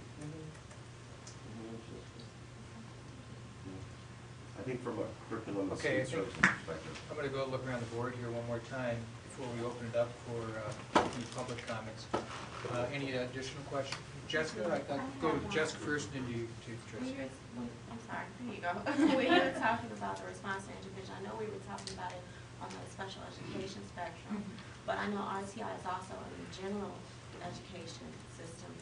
Can you tell me what happens, say for instance, we look at, because from what I understand when you had the PowerPoint of the curriculum was, they don't pass unless they master it, which is awesome because we're looking at more of an interim assessment. But what happens if we don't see growth or we don't see sufficient growth? So obviously sufficient growth cut score would be, what, 60, they're not making sufficient growth. What do you do? And what are the interventions? Because that would be, what, a tier 2. We would start looking at, what do we do? What do we do with that? Right, so we look at a couple different things. I talked about the data analysis that our teachers are expected to do. So one of the things that we utilize is study islands. So our students are assigned pathways each week in those, and they have to complete sort of a total pathway over the course of a month. So the teacher opens up their data and says, oh my gosh, Johnny and Susie and Sally cannot count coins. They tried it, and they're not mastering that. So they'll pull them into a small group intervention, and they will do the teacher-led instruction, and then they will web push them right back out. There's a tool that's a web push, and the teacher can actually watch them go back out and work in the study island. So, as well as the tools that I talked with them about RTI, because many times it's our general education students who are academically struggling who come into the RTI process for whatever reason. So we utilize Study Island, and then also we use our Scantron Performance Series. Are you familiar with Scantron Performance Series? No, I'm not familiar. Okay, so Scantron Performance Series, when students take it, it's an adaptive test. So it basically maxes students out at their highest level. So if they answer incorrectly, it gets easier. If they answer correctly, it gets more difficult and challenging. Thank you very much, I'll never back, but that's UNWEA, but yeah, Scantron Achievement Series. So literally, though, they can aggregate, students all over the country, they can aggregate the data and look at it in total, as well as disaggregate it by school, by state, et cetera. Can I jump in on something, because you mentioned the mastery. Maybe I misread this, but my understanding is the mastery only does not apply to the high school. Correct. Okay, so what's the standard for? The school would set the grading scale because obviously it's credit-based. And So the board. IB, Illinois Virtual Charter School set its own Grading scale. grading scale. Correct, for credits. And if it's an authorizer, if you were the school district that would be the authorizer, we would actually be jointly making that decision together. Okay, thank you. The last one was for the professional development for the learning coach. Do they get any type of tools for screening, say for instance, because a lot of things happen in the classroom that we see, because I'm not familiar with virtual, such as we might see that a student may need to be screened for ADHD, or they may need to be screened for other issues that are social, emotional type of things. Do they get professional development on how to look for those things, or how to screen for those things? Right, so the parents do not. There may be things in Roundtable that I'm not aware of, or some of the other learning coach support series that I'm not aware of, but typically what you'll hear from teachers is that they know their families actually better and their students better than they actually knew them when they were in the traditional setting, and almost all of our teachers come from traditional settings into the virtual. So they're engaging with the entire family, so they know when the grandpa's sick, they know when the dog had to go to the vet, they know because they're in constant contact with that family. So they have really good conversations with the parents. And they also do this monthly ILP conferences that we talked about. And so as they're writing those goals with the families and talking about those things and looking at the students' progress together, yeah, those things come up, absolutely. Because they're also looking at longitudinal data on that same document with the student. Their Scantron scores, their state test scores, their DIBELs, all of those things. Stephanie, I'm sorry, there's a question that I do want to ask. You talked about the use of homeroom to meet some of the social emotional needs. Are those activities aligned with social emotional needs specifically? No, I would say not. Are any part of the K-12 curriculum aligned to those standards? I'm gonna guess yes, but I can't say for sure. I can find out for you. Because I know that, yeah, it's a very developmentally based curriculum, and so I'm going to assume yes, but I will find out for you. Tracy? Yeah, just real quick, I just want to clarify, and I think this may say it better, but I think the issue here is not that your intentions aren't valid. Clearly, you've got experience with this in the Chicago Public Schools, and I appreciate that. And also, what I think makes a lot of sense, what a guy could get excited about, is if collaboratively with a district like ours, we could offer that Latin school, or that Latin course to 2 students that need it, or would like it, not need it, excuse me, but that would like it in our advanced students and or whatever. Or a way to augment those that need additional help in certain areas. I get that.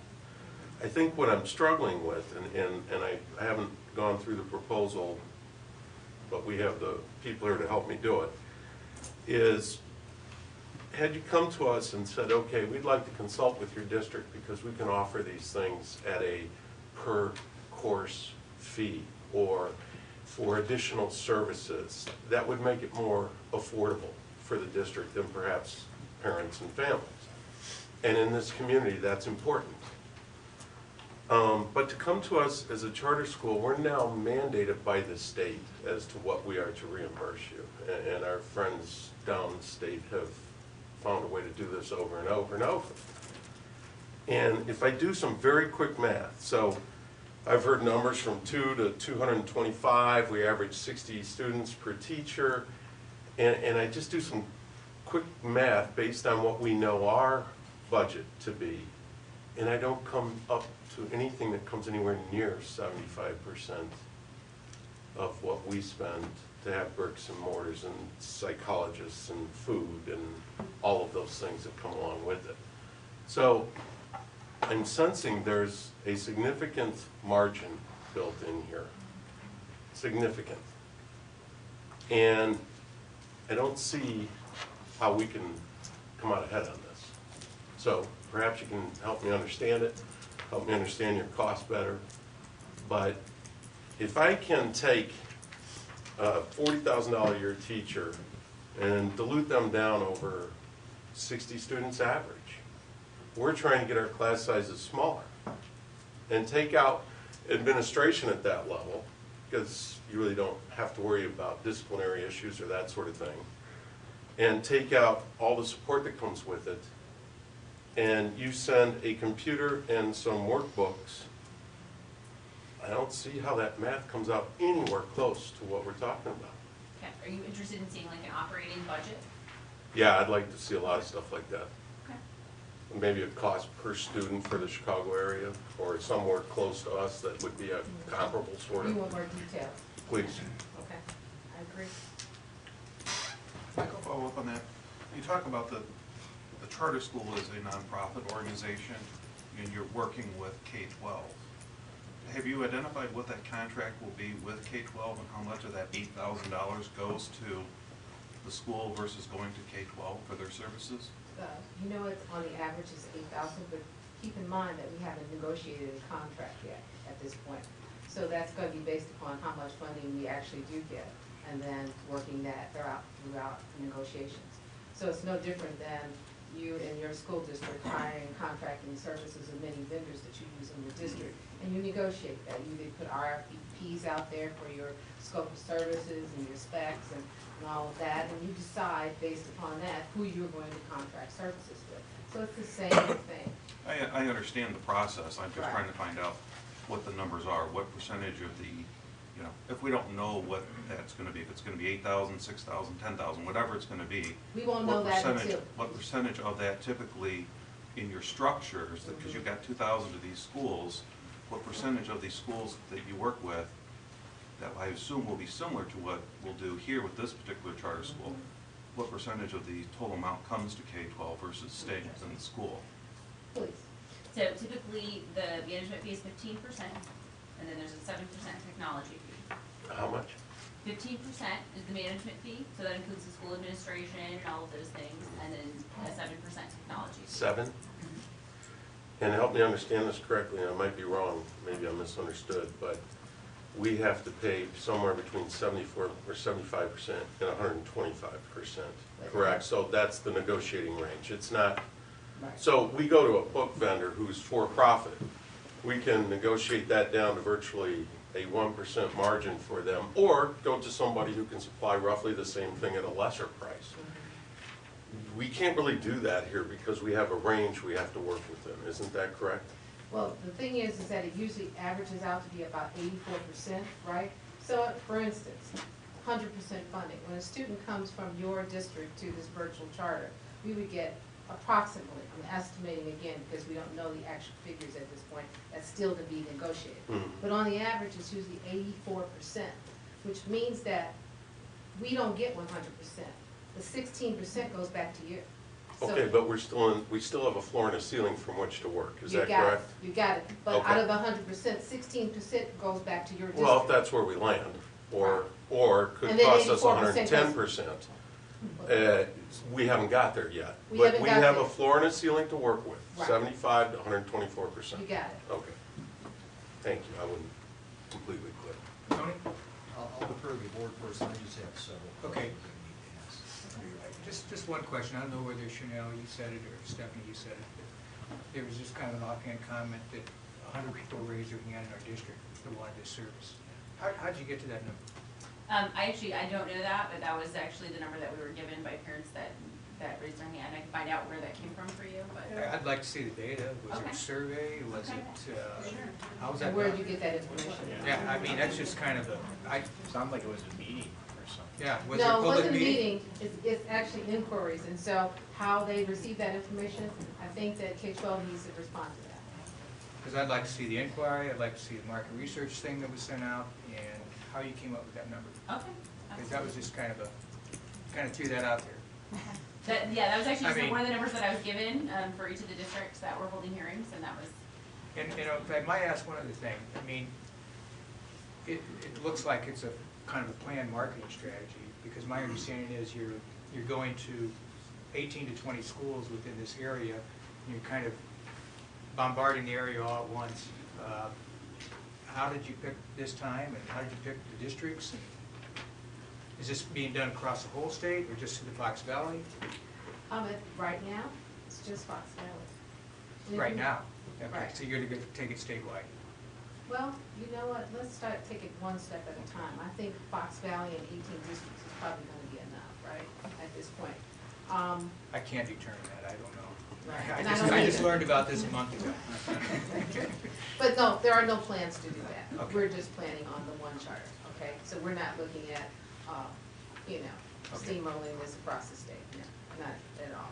It comes from basically, how do we decide this? You know, if you look at the policy, Illinois Policy Institute, right?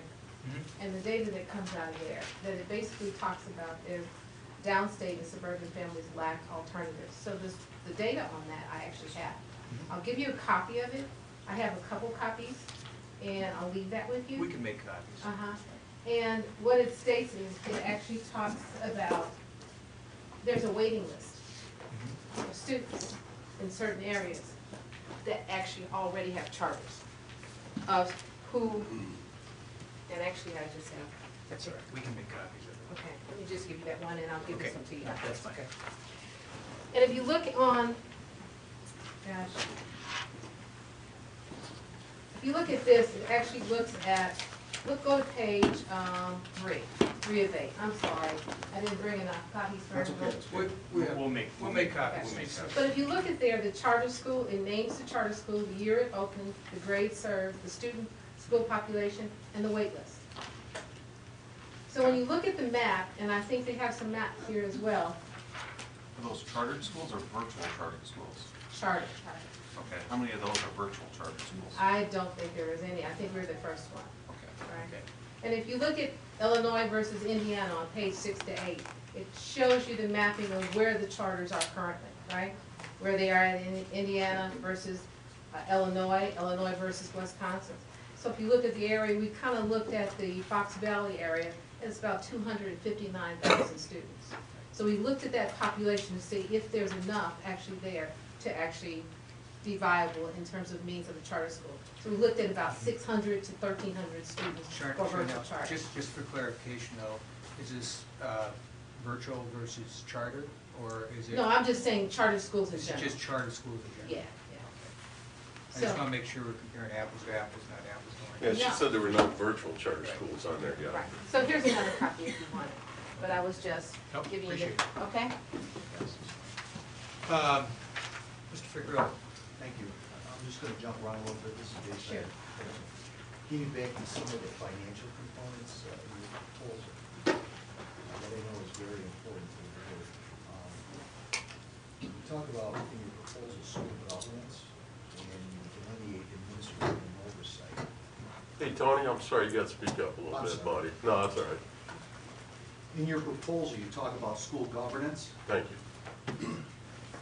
you talk about administrative and oversight costs, and it increases $600,000 per year. Could you give us an assessment as to what administrative and oversight costs entail, and why you're projecting that they'll increase $600,000 per year. So, administrative services to the school, include obviously the head of school, the principals, all of those folks who would be administrative in nature over the school. I don't know about the 600,000 increase, other than potential increase in enrollment, but I can find out about that for you. Okay, if you can provide that information Okay. to us, and if it would be helpful, if we can have all this requested information by April 1, Okay, sure. sent to the superintendent. So is there any way we can kind of collect the questions that you have so that we can kind of how is K-12 going to give the questions that you have so they can respond to all of them and give you everything that you're requesting? I mean, I have a list, I just want to make sure we get everything. We'll provide a compilation of questions. Okay. Okay, good. And just to clarify, I said April 19th, we would be voting on April 16th. Okay. Will April 1st will give you enough time? to get April the 1st would be information? good. Okay.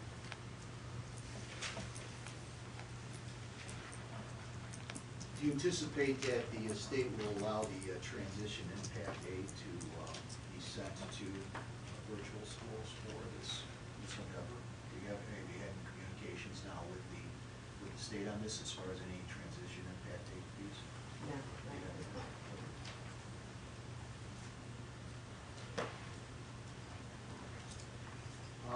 Do you have a notion as whether you're going to use the grant money for startup costs for this venture? Yes, yes.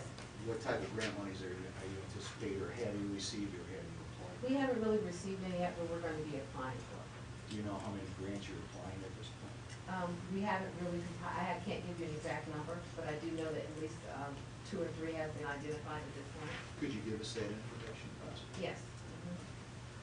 And as a follow-up to that, are those, once you apply, if you meet certain criteria, then it's automatically given, or is there a what-if? Is this one of those things we could approve and then not have enough funding for?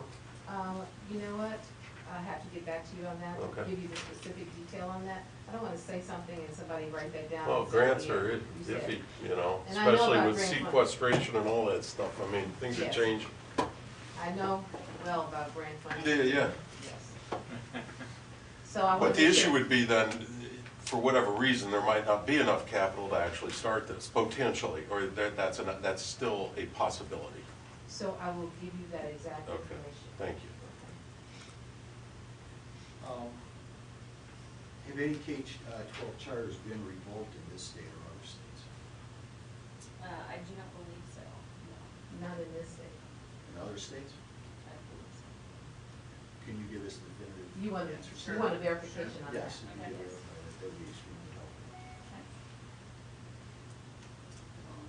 Going back to the needs of the students in District 428, do you have any type of data or information you can share with the district that the district is not meeting the needs of its students? In other words, going back to Board President Matia's comments, how was it evaluated, or did you use any type of data to show or to give you some indication that District 428, is not meeting the needs of its students?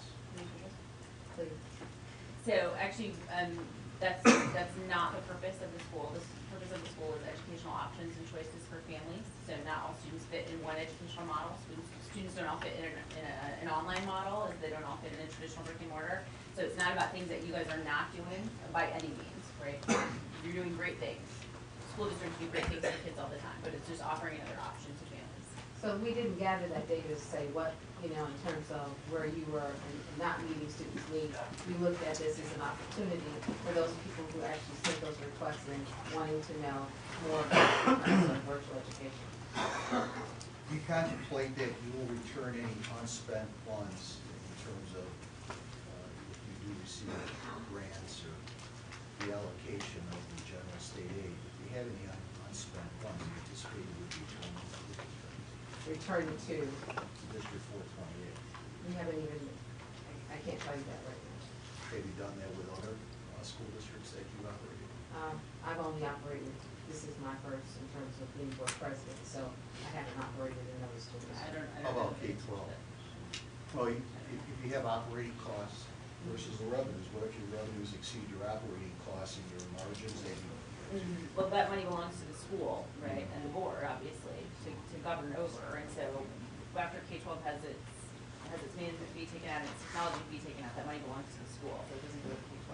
But have you returned those type of funds or excess of funds to other schools that you've dealt with in other states? I'm gonna guess no, I can find out the answer to that, but. Sure. Because they're management and they're not the governance piece of that, and the financial aspect of that, reports up to the finances, up to the governing board, that's not something that they would do, actually. And how that operates in other states, she's gonna have to tell you, because I'm new to this board. Okay. You know, typically we do, obviously, and you'll have to forgive me because I don't know the process in Illinois for payment. I know, you know, in Michigan, obviously, we don't get paid until October, so we have costs building up from July to October that we need to pay bills for. So typically, if we have a surplus at the end of that fiscal year, we use it to do our startup costs for the next year. So, I will find out if that's happened in any other states, but I don't think so. Okay. As far as I know in Chicago, I mean, you know, you get surplus funds, you roll it over, right?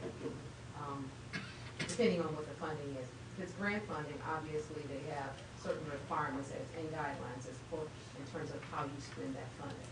So it depends if it's grant funding or if it's state aid money, whatever it is. You know, you have to follow the process. Have you contacted other management companies? I mean, there is an intent here, it sounds like it's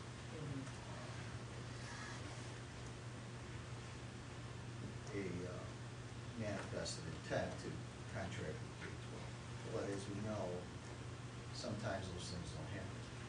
So as a consequence, do you have any backup plan? Do you have other options? Yes. That if you cannot reach agreement with K-12, can you share with us what other options are? I can get that information back to you. I don't want to say that without, in terms of talking to the board and gathering that information, and I can provide that to you, but yes. Are you gonna, is it contemplating to charge any fees to the students in terms of No. computer use, internet use, any of No that? fees. No tuition, no fees. I can be definitive on that.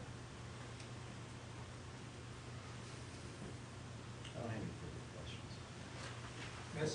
I have a follow-up to Tony's question about the alternative option if you were not to contract with K-12. So where K-12 here has administrative oversight fees gathering at $600,000 per year, if you were to contract with another entity, we would have to review an entirely different proposal? Of course. And keep in mind that's estimated. That has not been finalized in any way, shape, or form, but to give you an average, an estimate, an idea. Typically, as the authorizing district, obviously you would look at the board's proposal, but you would also have input into that service agreement that was negotiated between whoever the management company of the school is and the board. Okay, so that brings up another question. If there's negotiations to be made, they make them with virtual learning and not with K-12. But this proposal is based on discussions between K-12 That's and their virtual learning. proposal. Right. That is the virtual learning solutions proposal. But it's an estimated cost. Okay, and it's not based on the service agreement No, that's in the proposal? there's no service agreement currently. There's nothing in place right now. Okay, but the one that's included here is just, Estimated. Michael? I guess I'm confused a little bit. We've got the virtual academy, which is nonprofit, we got K-12, which is for-profit, there's management fee, there's technology fee. Which really came first? Was it the virtual charter school went to K-12 and said, hey, we want to partner with you, or did K-12 go out looking for somebody to create a charter school? We we actually contacted K-12. And in terms of not partnering with them, talking about consulting service, actually identifying them as providing services.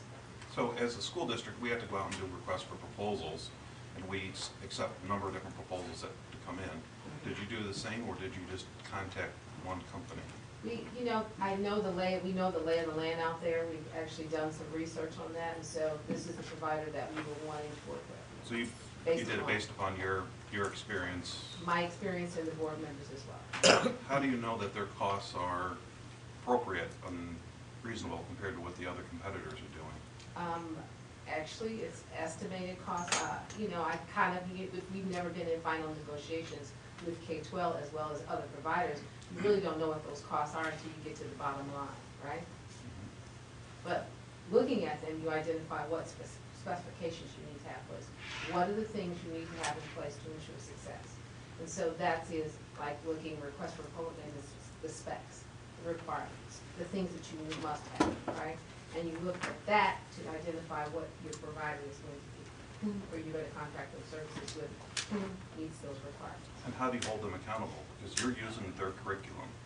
We're using their curriculum, but keep in mind there's a variety of other curriculum that integrates into their solution.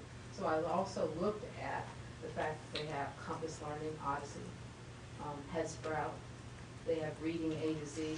So I'm looking at Scantron Performance Series, we're looking at, Study Island, Discovery Education, all of those components that actually you as a school district look at in terms of actually supplemental curriculum or textbooks. And how do you hold them Accountable? It's in terms of progress monitoring on the assessments. How are students achieving? What is the growth? What's the growth, the measurement of growth, yes. Typically, the board will work with its authorizer to say, here are the outcomes that we want to see achieved, and that is the administration of the school's responsibility to meet those. Those are the outcomes that are measured by the board. and they're based upon growth as opposed to actual scores? Is whatever the board wants to see. So typically, there's an academic achievement component, there's a fiscal component, they have their outcomes that they want to see and that they will measure against. So that still has to be finally determined. So if you were to approve it, we would be working together to define what those outcomes would be. I guess I struggle a little bit because we keep talking about, well, we haven't negotiated that, or it's to be determined. We have to make a decision as a board here Right. on April 16th, but Right. yet I'm hearing a lot of, we haven't negotiated those kind of things. Well, at this point, we don't know who the authorizer is going to be, do we? So not until we get to that point when we identify exactly if you're going to be working very closely with us to identify what those outcomes are, right? If it's not you, and if we go to the charter commission, they could potentially be the authorizer. So it just depends on who that is. And at this point, I can't tell you who that's going to be. So if we disagree with what you ended up with, can we back out at that point? You can approve, deny, or defer to the commission. So those are the three options that you have in front of you. And that's on April 16th? Yes. Okay. So it comes back to that mandate, Michael. The state will ultimately tell us whether we have to do this or not. Yes. I would just like to correct that at this point, this proposal is to this board as the authorizer. And unless they agree to combine with other school districts, they alone decide yes or no. The option to defer enters in if they were deciding this with other school districts. So at this point, this board is presented with a yes or no question. Yes, no, or defer. No, because they are not considering this in conjunction with other school districts. Okay. They alone I are get you. considering. I get you. So it's a straight yes or no vote. Yes. Forgive me, but I'm gonna have to ask your name, and you obviously know something about this, so. She's with Tony's friend. Oh, I'm sorry. But I'm sorry, I keep saying this, I know we're introduced, but I forgot your name. I- Young Rights School lawyers. And I'm here with Tony Figueroa. What's your name again? Yashika Simpkins. Thank you. Thank you, sorry. Didn't have a name tag on, you know. No problem. Tony does. Yeah, my Other comments? Because if not, we're gonna move into our public comment part of the meeting. And what we will do, we have one card filled out, but if other people would like to make a comment to the board and ask us questions that we can then ask them, we will do that tonight. So your input and your questions can be heard.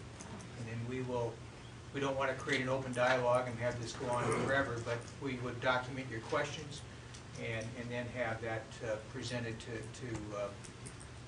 Chanel and Stephanie, so they can present that to us by April 1st. So the first card that we do have is from Jenny Amrad. Amrad, I'm sorry, Jenny. And Jenny is co-president of the DeKalb Classroom Teachers Association. Jenny. And also, I'm just going to remind everyone, as we always do, I'm going to read our little thing here. Members of the public who wish to speak to the board should complete the request card. We're going to waive that tonight for this particular issue. Prior to the meeting, this section of the meeting will be reserved for comments from the public. It should be limited to 3 minutes, and criticism of individuals is not in order. Jane. Okay. I'm speaking tonight on behalf of the 400-plus members of the DeKalb Teachers Union to make you aware of serious concerns we have over the possibility of the K-12 corporation opening a virtual school that could serve the students of the DeKalb School District. I understand that you are the corporation and you're hiring them, but the use of the K-12 group. This for-profit corporation seeks to serve students through an online model that it has been shown in Illinois and in other states to not produce the results they claim to be able to produce. Take, for example, the Chicago Virtual Charter School that was mentioned earlier, which is also run by the K-12 Corporation here in Illinois. According to the data reporting tool on the Illinois Network of Charter Schools website, in 2012, this school boasted an average ACT score of 18. However, only 34 out of 898 enrolled students actually took the test. As you know, at DeKalb, 95% of students were tested, and the average composite score at DeKalb was 20.7. Additionally, in 2012, Chicago Virtual Charter School listed their graduation rate as 42%, seriously and significantly below our own graduation rate as well as the state average graduation rate. We are aware of many other issues that raise grave concerns over the company who's petitioning you today, including lack of licensed quality teaching staff, excessively high student-to-teacher ratio, high turnover rates, millions spent on advertising, practices connected to standardized testing, which would eliminate all students involved in the program from taking the tests.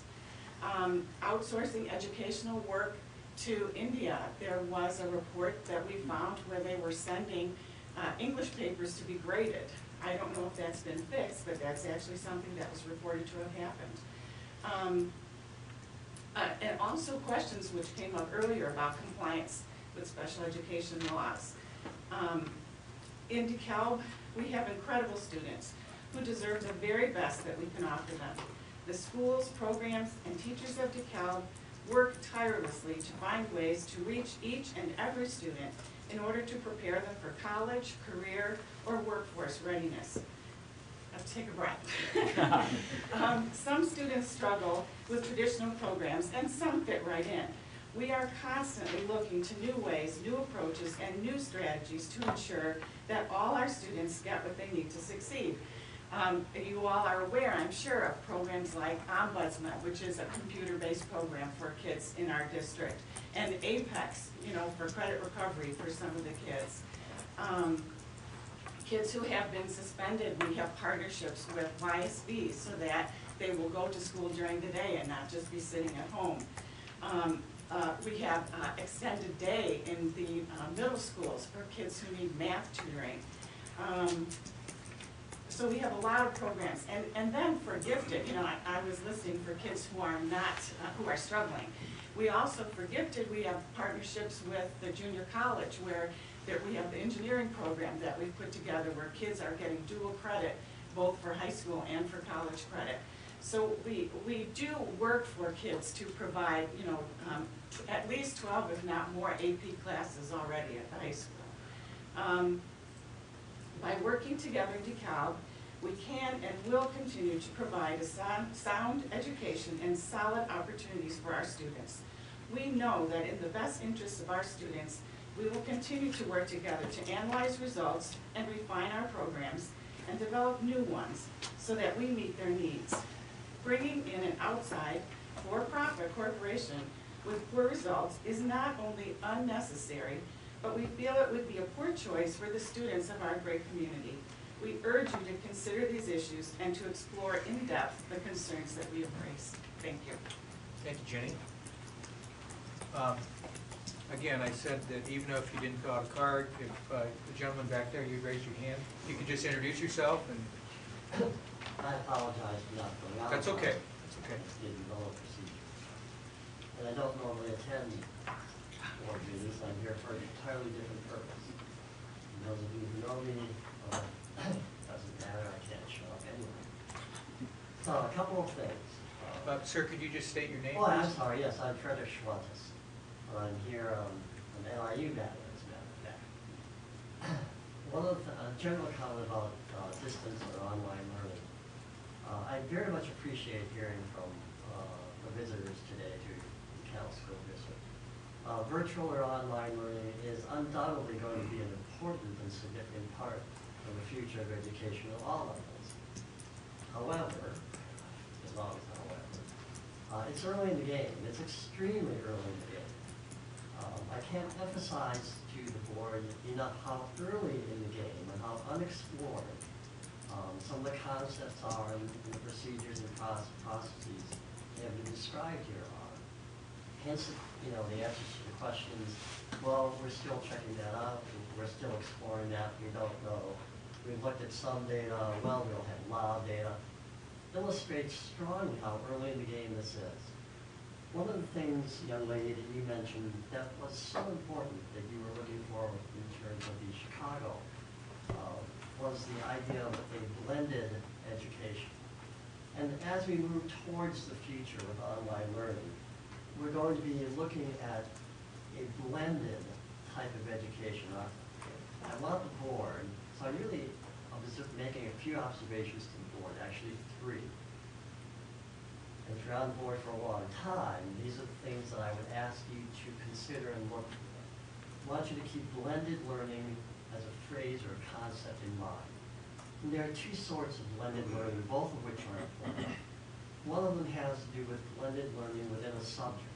For example, you were talking about science, remember chem, bio, phys. There is blended learning within a subject where much material is presented online, but students gather to a brick and mortar on occasion.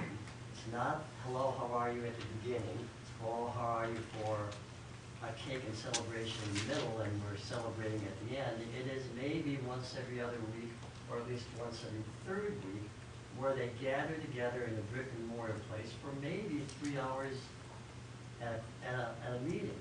That's for a given subject. That's blended learning. And blended learning combined face-to-face with online is certainly going to be a direction that is pursued. In addition to within subject, there is within curriculum.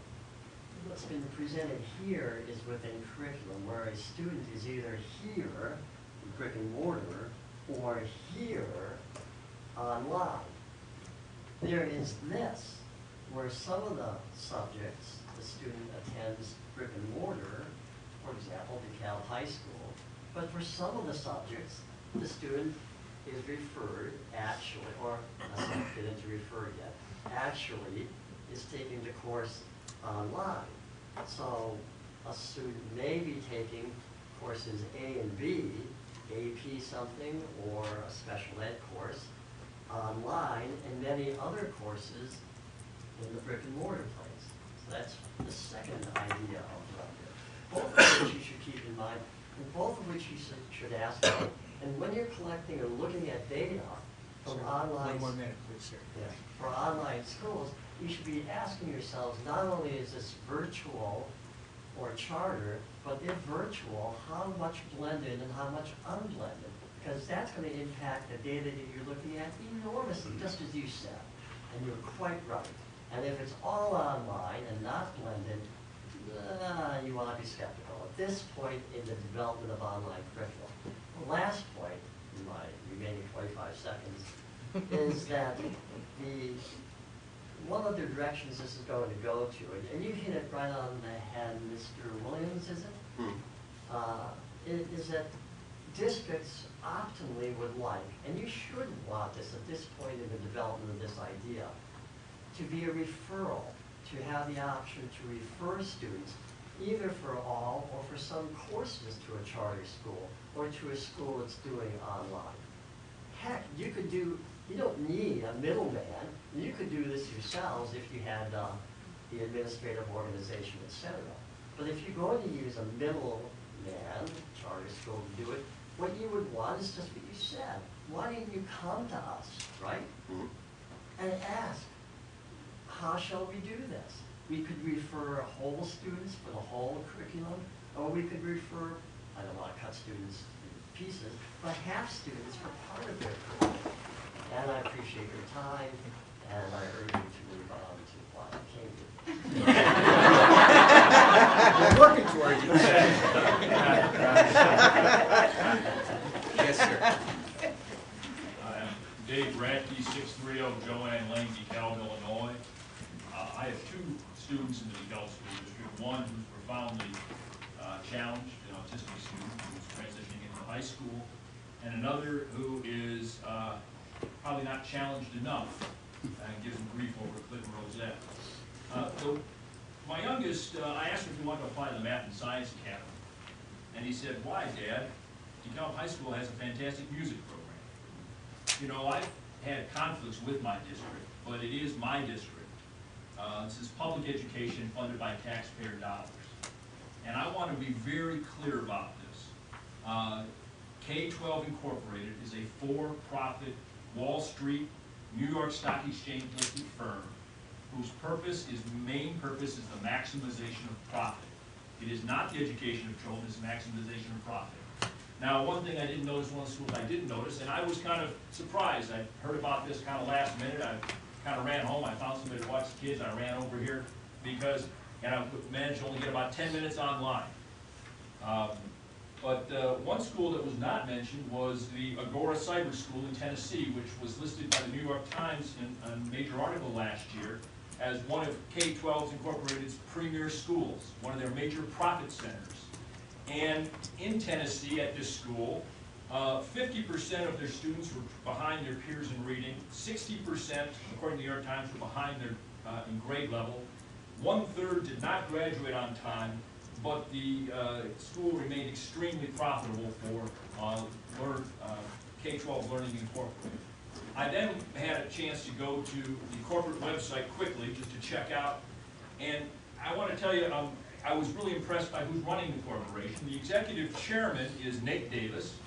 He is the, get my glasses on here, the former CEO and president of XM Satellite Radio, the former VP at Nextel, and the former chief financial officer at MCI. That one went well, only the CEO went to prison in that one. Currently, but he's supported by the CEO, the chief executive officer, Ron Packard, who was formerly in acquisitions and mergers at Goldman Sachs. Now, unless these gentlemen are experiencing some kind of epiphany and doing penance for their past lives, I suspect that they're probably simply moved on to more profitable sectors. In higher education, what we noticed was the decimation of the student loan program in our country as the for-profits flooded in, took a disproportionate share of the money intended for education of students, and basically after they took the money, left the students high and dry. My perception is some of the same activities are now happening in K-12. All of the profits here for K-12 Incorporated are from taxpayer funds. They're from taxpayer monies. And so what we're asking tonight is for our district to participate in further corporate welfare with no real payoff for our students and for our community. The one question I might have for our visitors is who's funding their activities tonight? This is simultaneously, a meeting tonight is simultaneously going on a hearing in Sycamore. I called a friend to ask, what do you know about this K-12? She said, I can't talk to you, I have to go to a meeting in my community, right? I've talked to others, and as Mr. Ficcarelli will stipulate, I have been in a number of school districts over a long period of time. But having said that, I want to tell you that I'm really concerned about this move to attempt to privatize the heart of our education. I don't think you're going to approve this, because I know the other 18 districts where it's happening aren't going to approve this. That's not the plan. The plan is to take this virtual school down to Springfield, where corporate money will flow, in an attempt to get a charter school, virtual charter school for the state, hitting hitting the market. So of course I urge my school board, which, as I said, I've had disagreements with in the past, but the one thing that we have here that I don't see in this proposal, we have real accountability in our public school, in our community, between our board, between our administrators, between our teachers. Finally, I want to close by talking about Jefferson School. You know, for several years, I received calls from Jefferson School. Do you want to pull your kid out because we haven't met AYP?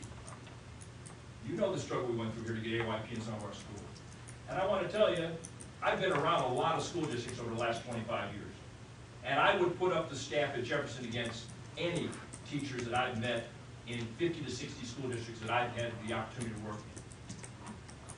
And I want to tell you, it wasn't the teachers. We had a fine staff there, but they confronted major problems. And I can tell you, the problems they confronted day to day with students that were challenged because of economics and other factors. No virtual program is going to solve the problems of those kids. They need a teacher in the classroom dealing with them day to day. Thank you, sir. Other comments on this particular issue? Carrie, you going to talk about this issue? This issue. Okay. Alan, I don't know whether to direct the board to ask the question, or should I ask the question directly? We're not going to create a dialogue tonight, so just direct the question to the board, and we'll make sure it's part of the I'm written interested. proposal back to us, okay? I would like the board to ask the K-12 Corporation what their teacher retention rate is. We talked a little about student retention rate. What's the turnover or the teacher retention rate? And I also would like to see all this data on a national, state, and local or regional level. I would like to see that information. I'd also like to see, if we drew a bell curve of student capability, and we looked at one end of the bell curve, one tail, and the other tail, the challenge, let's say, and the over, or the very well-achieving students, where in the bell curve, what slices out of that bell curve tend to be accepted and in this program? And again, on various levels. Stephanie, Charnel, can we have that type of information? Yes. What types of students you're asking? Okay. Yeah, the entire bell curve. Yes. Yes, and that's the answer, the entire bell curve. All students are welcome in our school. We have a We'd like to see the bell curve. Which you want to see students are? demographics, and this is actually what, Okay. what So he asked the- for was the demographics. Okay, sure, for test scores, but we give you the demographics of students in our schools as well, sure. Yes. Okay. Okay. All right, with that, yes. I just wanted to add one more question. You have your name, please? My name's Kathy Shabel with the Illinois Federation of Teachers. Okay. There are reported on their website 3 charter schools in the state of Illinois, Chicago Virtual, YCCS school, and a school in School District 300, which is, I believe, Carpentersville. So I'm wondering, Cambridge Lakes. Cambridge Lakes. I'm wondering why we're saying there's only one, and if so, what happened to the other 2? Did the authorizer pull out, or were they dropped? Did they not meet the standards of the authorizing district? I don't know. Can you address that right up front? You're talking about other charters, right? No, K-12. On K-12 website, you dropped down Illinois, it was 3 schools, public schools. I know CVCS 2 in Chicago. and YCCS. Right. The other district may purchase curriculum from K-12, but not management services. So it's not a K-12 managed school, but they might purchase curriculum from K-12. So earlier when you said there was just one, you meant there was 2? You said there was just one. I think I talked about one in the slides, but there's another one that's YCCS affiliated in downtown Chicago. Thank you. All right, we will close our hearing on the virtual academy, and we thank you for coming tonight. And we will look forward to the information by April 1st and send that to Dr. Briscoe, our superintendent. Okay. And we will, Yeah, you'll be sending questions to Dr. Jackson. We'll get it. We'll coordinate the questions and we'll get them to you. Okay, that was great. Thank you. thank you.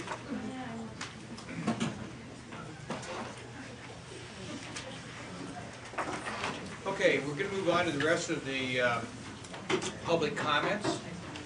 The same rules apply. Mark, if you could, we'll wait till the people exit so we can hear you. Mark, Barwagon? Barwagon, yeah. Good, okay. And for those people who may not know me, I teach art at Huntley Middle School. I've been there longer than I can remember. But if you don't know, if you're not familiar with the two middle schools, every week we do an advisory session with the kids and try to teach them things that they should know just as a solid citizen growing up. And today's lesson happened to be on rumors. And that's essentially why I'm here tonight, because at the last FFAC meeting, there was a draft of a schedule pertaining to the middle schools that was put out there on the table that, for all practical purposes, in the desire to gain math minutes would subtract arts, computers, and general music from the curriculum. And so I was just here tonight to encourage you to be alerted to that and to say that I and some other people that are here tonight don't believe that's the right way to go. We certainly do agree that math is important, but to subtract those other areas would not be, I think, a viable solution. So that's basically okay. what Thank you, Marty. Carrie, on another issue. Yes, thank you, Tim. First, I apologize. I intended to have this to the board in paper, and I just didn't get it done. But let me make my comment. This is regarding the NIU rental agreement for the theater area in Huntley, the old high school, now the middle school. First, I'm really glad that you guys, the administration and the board and the community are considering this. I think it's great when NIU or any other entity can collaborate with the school district and we can share resources. It would be a revenue stream of a small amount, but nonetheless not insignificant. So I think that's all great. But I do have, after looking at the back of the material, the lease in particular, a couple of questions or concerns that I want to share with the board. One, very cut and dried, I think the insurance limits are low. The insurance called out by the lease is $1 million in individual and $2 million aggregate. That's not very different than some homeowner policies. When you have an auditorium full of people and people moving in and out, moving props and all that, I could foresee potential accident that would be well beyond the cost of that $1 million or $2 million. So I would ask you to consider possibly increasing those limits. I don't know exactly how it interfaces with the district's policies and so on, but I'm sure that you know and can find out. So that's one concern. The lease also calls for a criminal background check on people that would be coming and using the facility. I want to point out that at NIU and at a lot of state universities and other universities, some of the kids, when they have incidents or troubles, are referred to an internal judicial system. Okay, it's recently been renamed to, where is it? The Office of Community Standards and Student Conduct.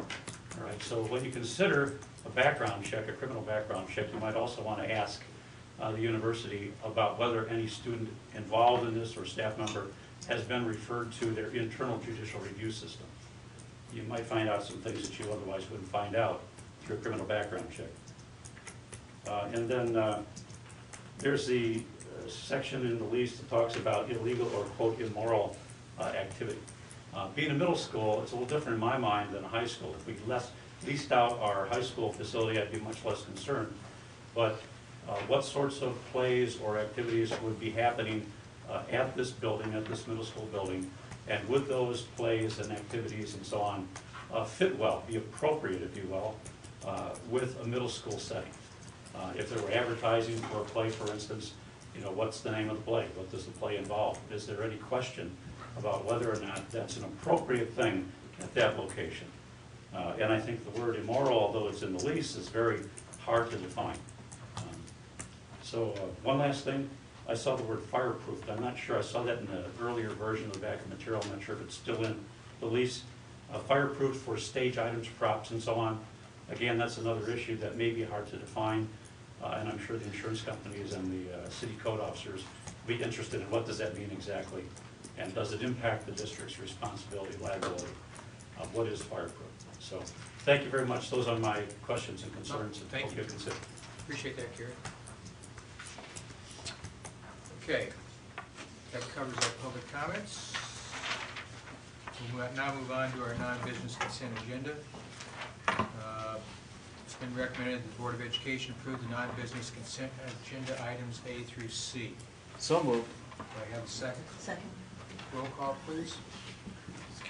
Nina Fontana, Yes. Michael Lord, Yes. Jessica Lyons, Yes. Tom Mattia, Yes. Mike Burbett, Yes. Tracy Williams. Yes. Motion passes. Business consent agenda. It's been recommended that the Board of Education approve business consent agenda items A through E. Do I hear a motion? So move. Second. Discussion? Jerry brought up a couple interesting. Yeah, I was gonna say, Tammy? I think we'd like to probably address those, because I think they were good, valid points. All right. Let's see if I can remember them. Liability, we have district. The liability that was Liability. listed is the standard insurance that we require in all of our facility rentals. No matter what size group we have in, it's what we've had in place since day one at the union. That's all I can share at this point. District has its own liability in addition to Oh, that. absolutely. Right. This is just Risk, from high risk. the liability from the renter's perspective is the $1 million and $2 million aggregate for that institution. Do you know if they have to actually go out and buy specific policy for this, or is it covered under something else that NIU has? My understanding with whether it's NIU or any group, it's an actual separate certificate that is provided to us that spells us out, and we are listed, the DeKalb School District is listed as a certificate holder. I kind of get that. I'm just wondering if they have to actually go out and specifically pay dollars Additional for premiums. something like this, or whether they've already got something that's covered at a much higher level, and we just said, well, we want $1.2 million, where they actually could say, well, we got much more than that. Sure. And we'd be willing to just continue with that at the higher levels. Possibly NIU could speak of this. I would make the assumption, being NIU, that they have higher levels. Some of these smaller clubs that are coming in, they're gonna go buy the 1 and the 2 requirement, and that's all they're gonna have in other rentals. This was specifically gotten for this lease by our compliance administration office, and we provided the certificate to Tammy already. So it's already in the works to be in place so that it's ready to go. So it wasn't something we already had in place. But I think the question is, if we had requested a higher level, would you be able to do that through your university as well? We just have to get a certificate reissued with that higher rate. More than likely, yes. That is not my particular area of expertise. We can investigate that further and if need be, provide an amendment to the lease with that information. Okay. Background check. Yeah, why don't we pull, let's redo the motion so we can pull out item B, okay? So, how do we do this, Ricky? Do you want to amend it? What's that? Just vote this down. Items A through D. You can amend it. Let's amend the motion. Yeah. Okay, would someone like to amend it for A through D? I'd like to amend the motion Okay. that we approve items A, B, C, and D, and that we separate item E. Do we have a second? Second. Could we have roll call, please? Michael Lord, Yes. Jessica Lyons, Yes. Tom Mattia, Yes. Mike Burbett, Yes. Tracy Williams, Yes. Nina Fontana. Yes. Okay, let's go to item E. We can make a motion to approve it pending increased liability and insurances and background checks for. Can you define the morals, the types of play? I didn't see that. I'm flipping through the lease right now. I just want to. I just think it says there's nothing that can be immoral. Illegal or immoral. Illegal or immoral. Is that in the exhibit, Tammy? I'm not Whereabouts in the confident. lease did you say? It's in the lease, in the middle part of the lease. Oh, I'm sorry, I didn't bring it I'd have to up. find it, sorry. I looked at it twice I online. would say pending district. I cannot specifically legally define immoral for you, but we can address that again in an amendment. Okay, well, I think what we- I think There what- is a bit of vagueness to that. think Dr. Briscoe had a good suggestion. Yeah, well, there were 4 things Carrie brought up, and what I would suggest tonight is that that the board would approve this pending our thorough review of Carrie, a thorough review of the modifications we discussed before any signature would be on it, or we could just bring it back if that would work at the April 16th meeting. That way we could take care of all these issues. Would that work? Well, we're trying to start some construction on the Stevens building, so we would like to get it in place, and I see no problem with any of the questions raised in writing an amendment. Those are perfectly agreeable situations. What I would prefer to see is to go ahead with it and then immediately do an amendment to that lease that addresses all your issues. I will say, in working with NIU on this contract, anything we've brought to their attention that we have recommended changes on, they have been more than willing to work with us on any of those changes. Mike, we ready to work? Make a motion that we approve item E, subject to additional Review. by the superintendent's office. The only piece that I cannot guarantee is the information about the student judicial review. But what I can say is that we will perform background checks, that the students will always be supervised by a graduate assistant or professor. We'll work on it, and we'll bring those modifications that we're going to include in the agreement to them. I'll make sure the board sees those. Okay. Okay? Just a point of clarification, so I know we have a number of student teachers that come through our district, and some are coming from NIU. I think we need to be somewhat consistent with how we do it across the board. Right. If we're not asking this for our student teachers that are actually in the classroom with our students, then we probably shouldn't be asking this from people that are going to be there after the students are gone. But it's something that we should Yes, actually but we should consider always as a address total it. policy. Yeah. By the way, have you met Carrie Malott of Hinshaw Law? Not even. So Michael's made the motion. Do we have a second? Second. Roll call, please. Jessica Lyons? Pardon? Yes. Yes, I'm sorry. Tom Mattia? Yes. Mike Burbick? Yes. Tracy Williams? Yes. Nina Fontana? Yes. Michael Lord? Yes. Motion carries. Any further review by Superintendent Briscoe? Tom, we still need to do A through D. We approved my motion to.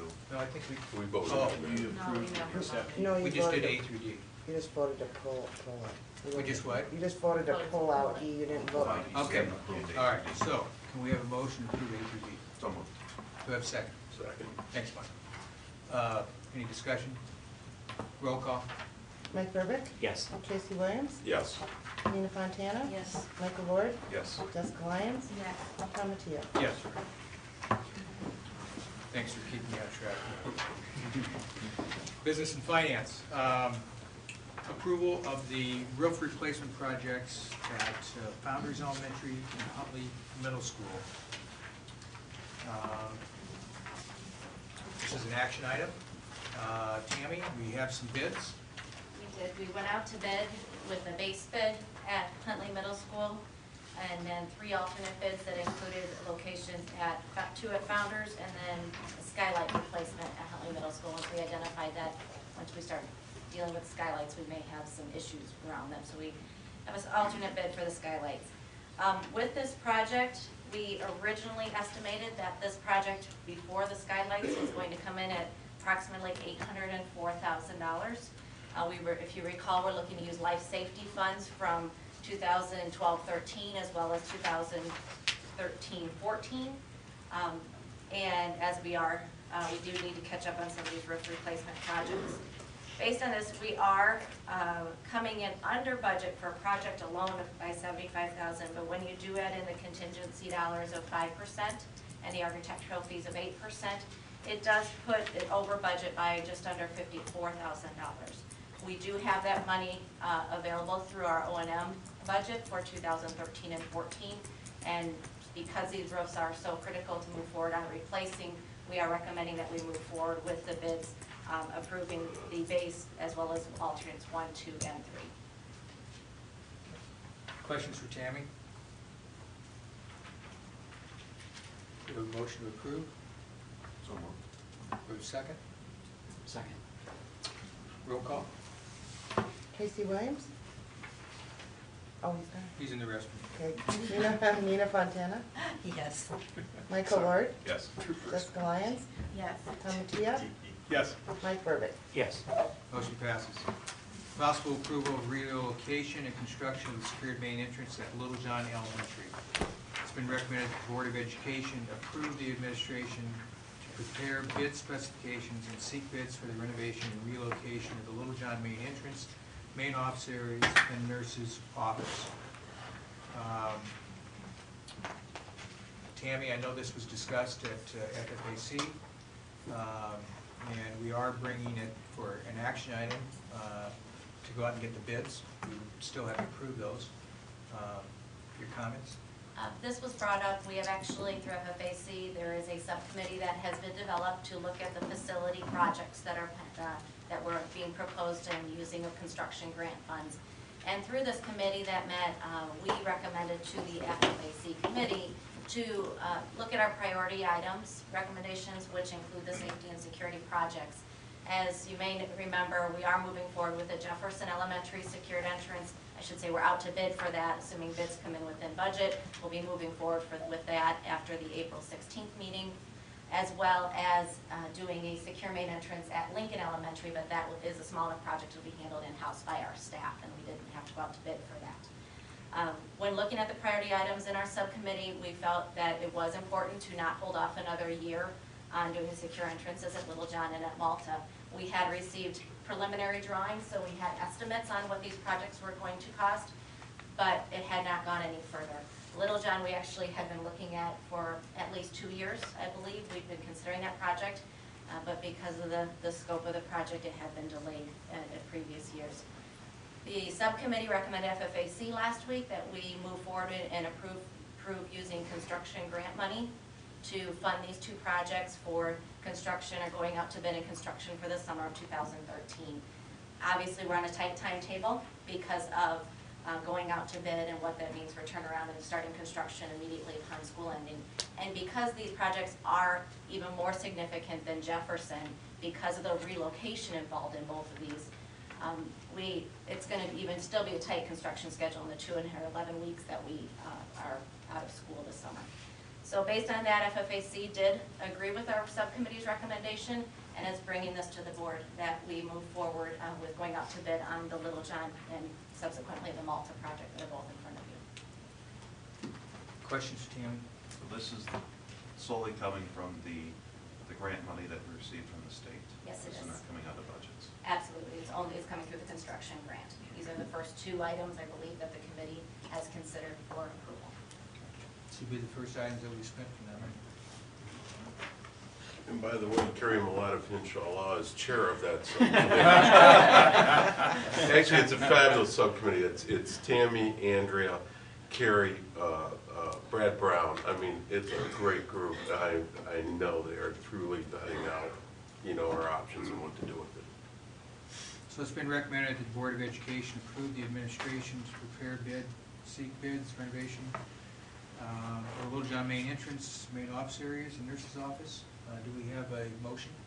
So moved. Second. Any further discussion? Roll call. Nina Fontana? Yes. Michael Ward? Yes. Jessica Lyons? Yes.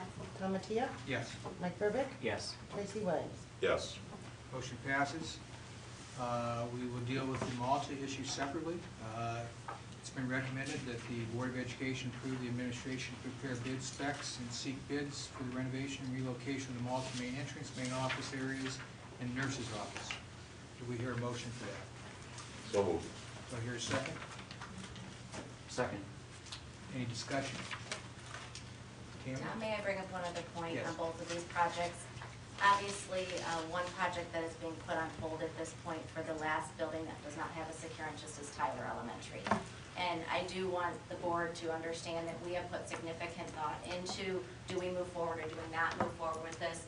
But due to the pending discussions in regards to the early childhood and pre-K program, Cheeseborough's role in this, Tyler's role in the future, and the undetermined future plans of that building, and acknowledging that there are other significant issues that need to be addressed in that building, since we currently do not have doors on all the classrooms and walls that go up all the way up to the ceiling. We realize that Tyler needs to be looked at in its entirety, not just stick a main entrance somewhere and hope it works with the final plan that comes up in a year, hopefully, year, 2 years, whatever it is.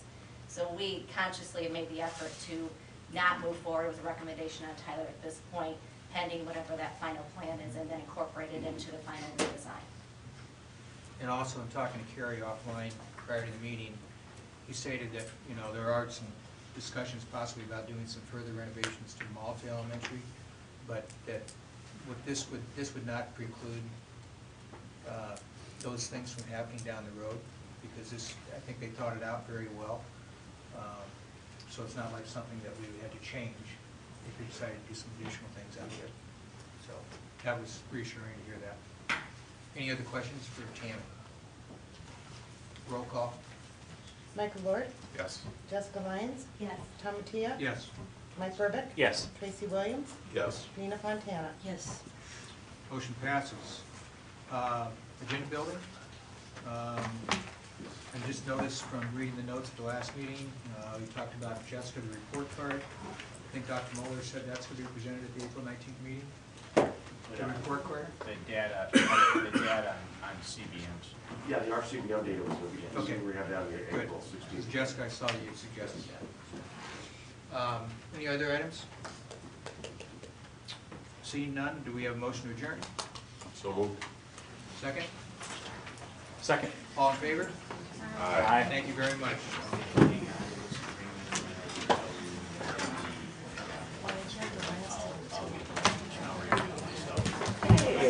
Pretty good. That might be a record, huh? Yeah, I know, that's for sure. It's getting old, it's 2 years.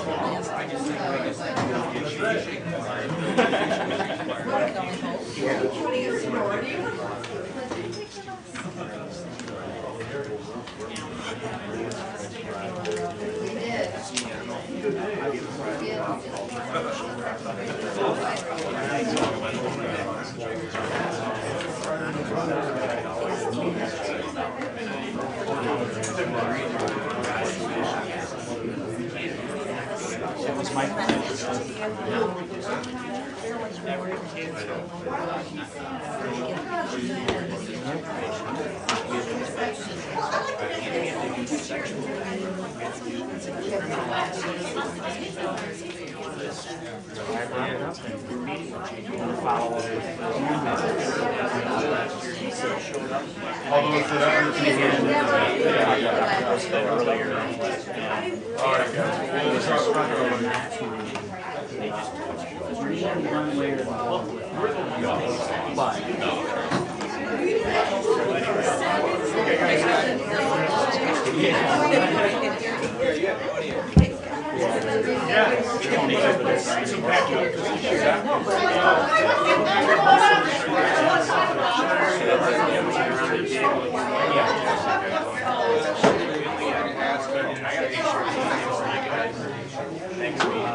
Thanks, Carrie. I'm sorry, I just did all that info and I was going to get you guys earlier. I didn't like to. Yeah. I got caught up in Someday we'll get you to circulate petitions and keep your seat warm here. Yeah, well, if my situation was different at home, Yeah. then I probably would have run. It's too tenuous, and I don't want to sign up for a 4-year stint if I can't follow through. And I just don't know. But I try to do what I can. Yeah, no, I have huge concerns over the Office of Academic Community and Student Conduct. It's been a part of my platform, talking with Chief Lowry, that those cases are not investigated like they should be. You could have drug possession for drug possession. Exactly. And that they could be getting it from the same I was waiting for you to chime in. source, but yet it's dropped. And now the number of verbal infractions that are used on campus for criminal offenses, whether they're for possession, No, that was from the last meeting. detain, or So I think, it's gotta stop. I think we're good. And I know that the Jim pulled out- university's worried about perception. Absolutely. Well, not just perception, very accurate. That's why they have, that's why most universities have an in-house system. If they can avoid sending it outside, then maybe they will avoid. But it would do us better to be more assertive with those things than sweeping under the rug. But anyway. It's so subjective, that's the problem. When you go to in-house review, it's a completely different standard, and I think it's a very good standard. I've never had experience with it, but the court system, you pretty much have a level playing field. Different courts, you have a pretty level playing field. But when you go to an in-house system, one university is very different from another, or maybe they have an attorney, that's hard. The same business is different from year to year. The attorneys are different, so You or I with the possession of drugs on campus, what would happen to us? we get busted criminally. I'm not sure, Mike, but I think that I've been watching the Star.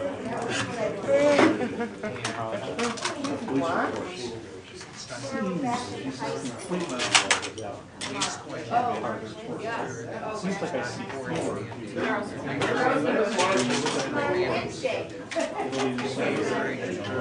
Was transported to the county. Yeah. You know, or was referred to the seems to me that I know this not like this year.